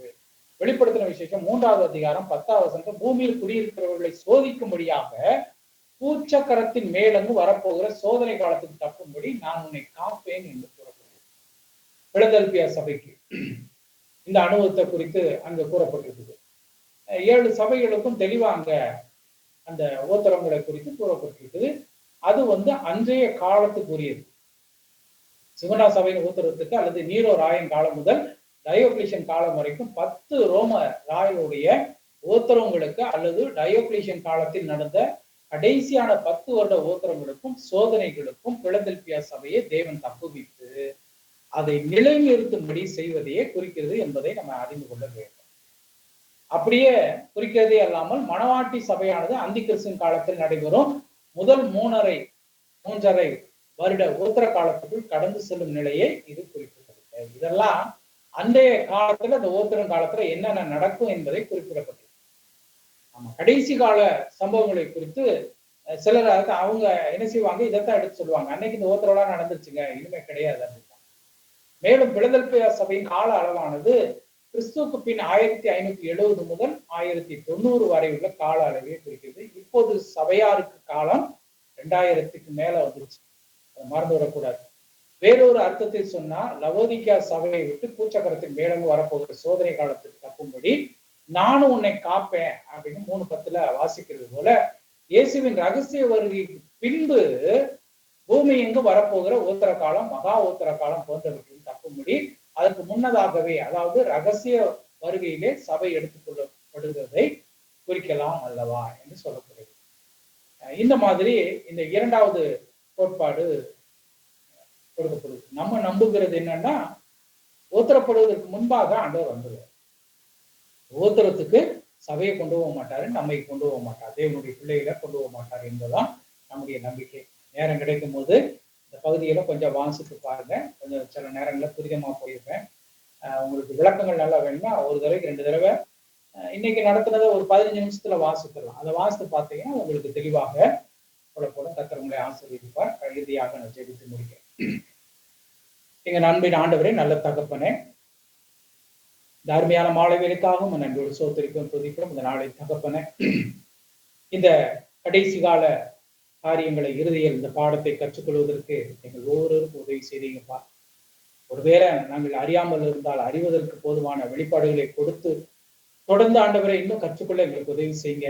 நாங்கள் அறிந்திருந்தா இன்னும் எங்களுடைய ஞானம், அறிவு விருத்தி அடைந்து உம்முடைய ராஜ்யத்துக்கு என்று அவைகளை பயன்படுத்த எங்களுக்கு போதுமான கிருபைகளை உதவிகளையும் செய்ய சொல்லிட்டு பங்கு பெற்ற உங்களுடைய பிள்ளைகளை உங்களுடைய கரங்களை ஒப்புக் கொடுக்கிறோம். ஆசீர்வதிங்க. தொடர்ந்து அவர்களோடு கூட இருங்க. எல்லா நேரங்களிலும் கர்த்தருடைய இடைபாடுகள் இருக்கும்படியாக செபிக்கிறோம். கர்த்தர் வெளிப்பாடுகளை அதிகமாக கொடுக்கும்படியாக செபிக்கிறோம். வாழ்நாளிலே என்ன நோக்கத்திற்காக இந்த ஓட்டத்தை ஓடுகிறோம் என்பதை அறியத்தக்கதான கிருபையிலே கொடுக்கும்படியாக செபிக்கிறோம். இவர்கள் அறிந்து இதுல தேறி இந்த குடும்பங்கள் ஆண்டவரே, சபையார் ஆண்டவரே, புறஜாதியார் எல்லாரும் அறியும்படியான கிருபையை போதிக்கக்கூடிய அந்த கிருபையை கொடுக்க முடியாது சொல்லிட்டோம். இந்த கரங்களை ஒப்பு கொடுக்கிறோம். ஆசீர்வதிங்க ஆண்டவரே, சபையாரை ஆசீர்வதிங்க, ஊழியர்கள் ஆசீர்வதிங்க. இந்த கரத்தை ஒப்பு கொடுத்து சொல்லிக்கிறோம். இப்ப இயேசு நாமத்தில் கேட்கிறோம்.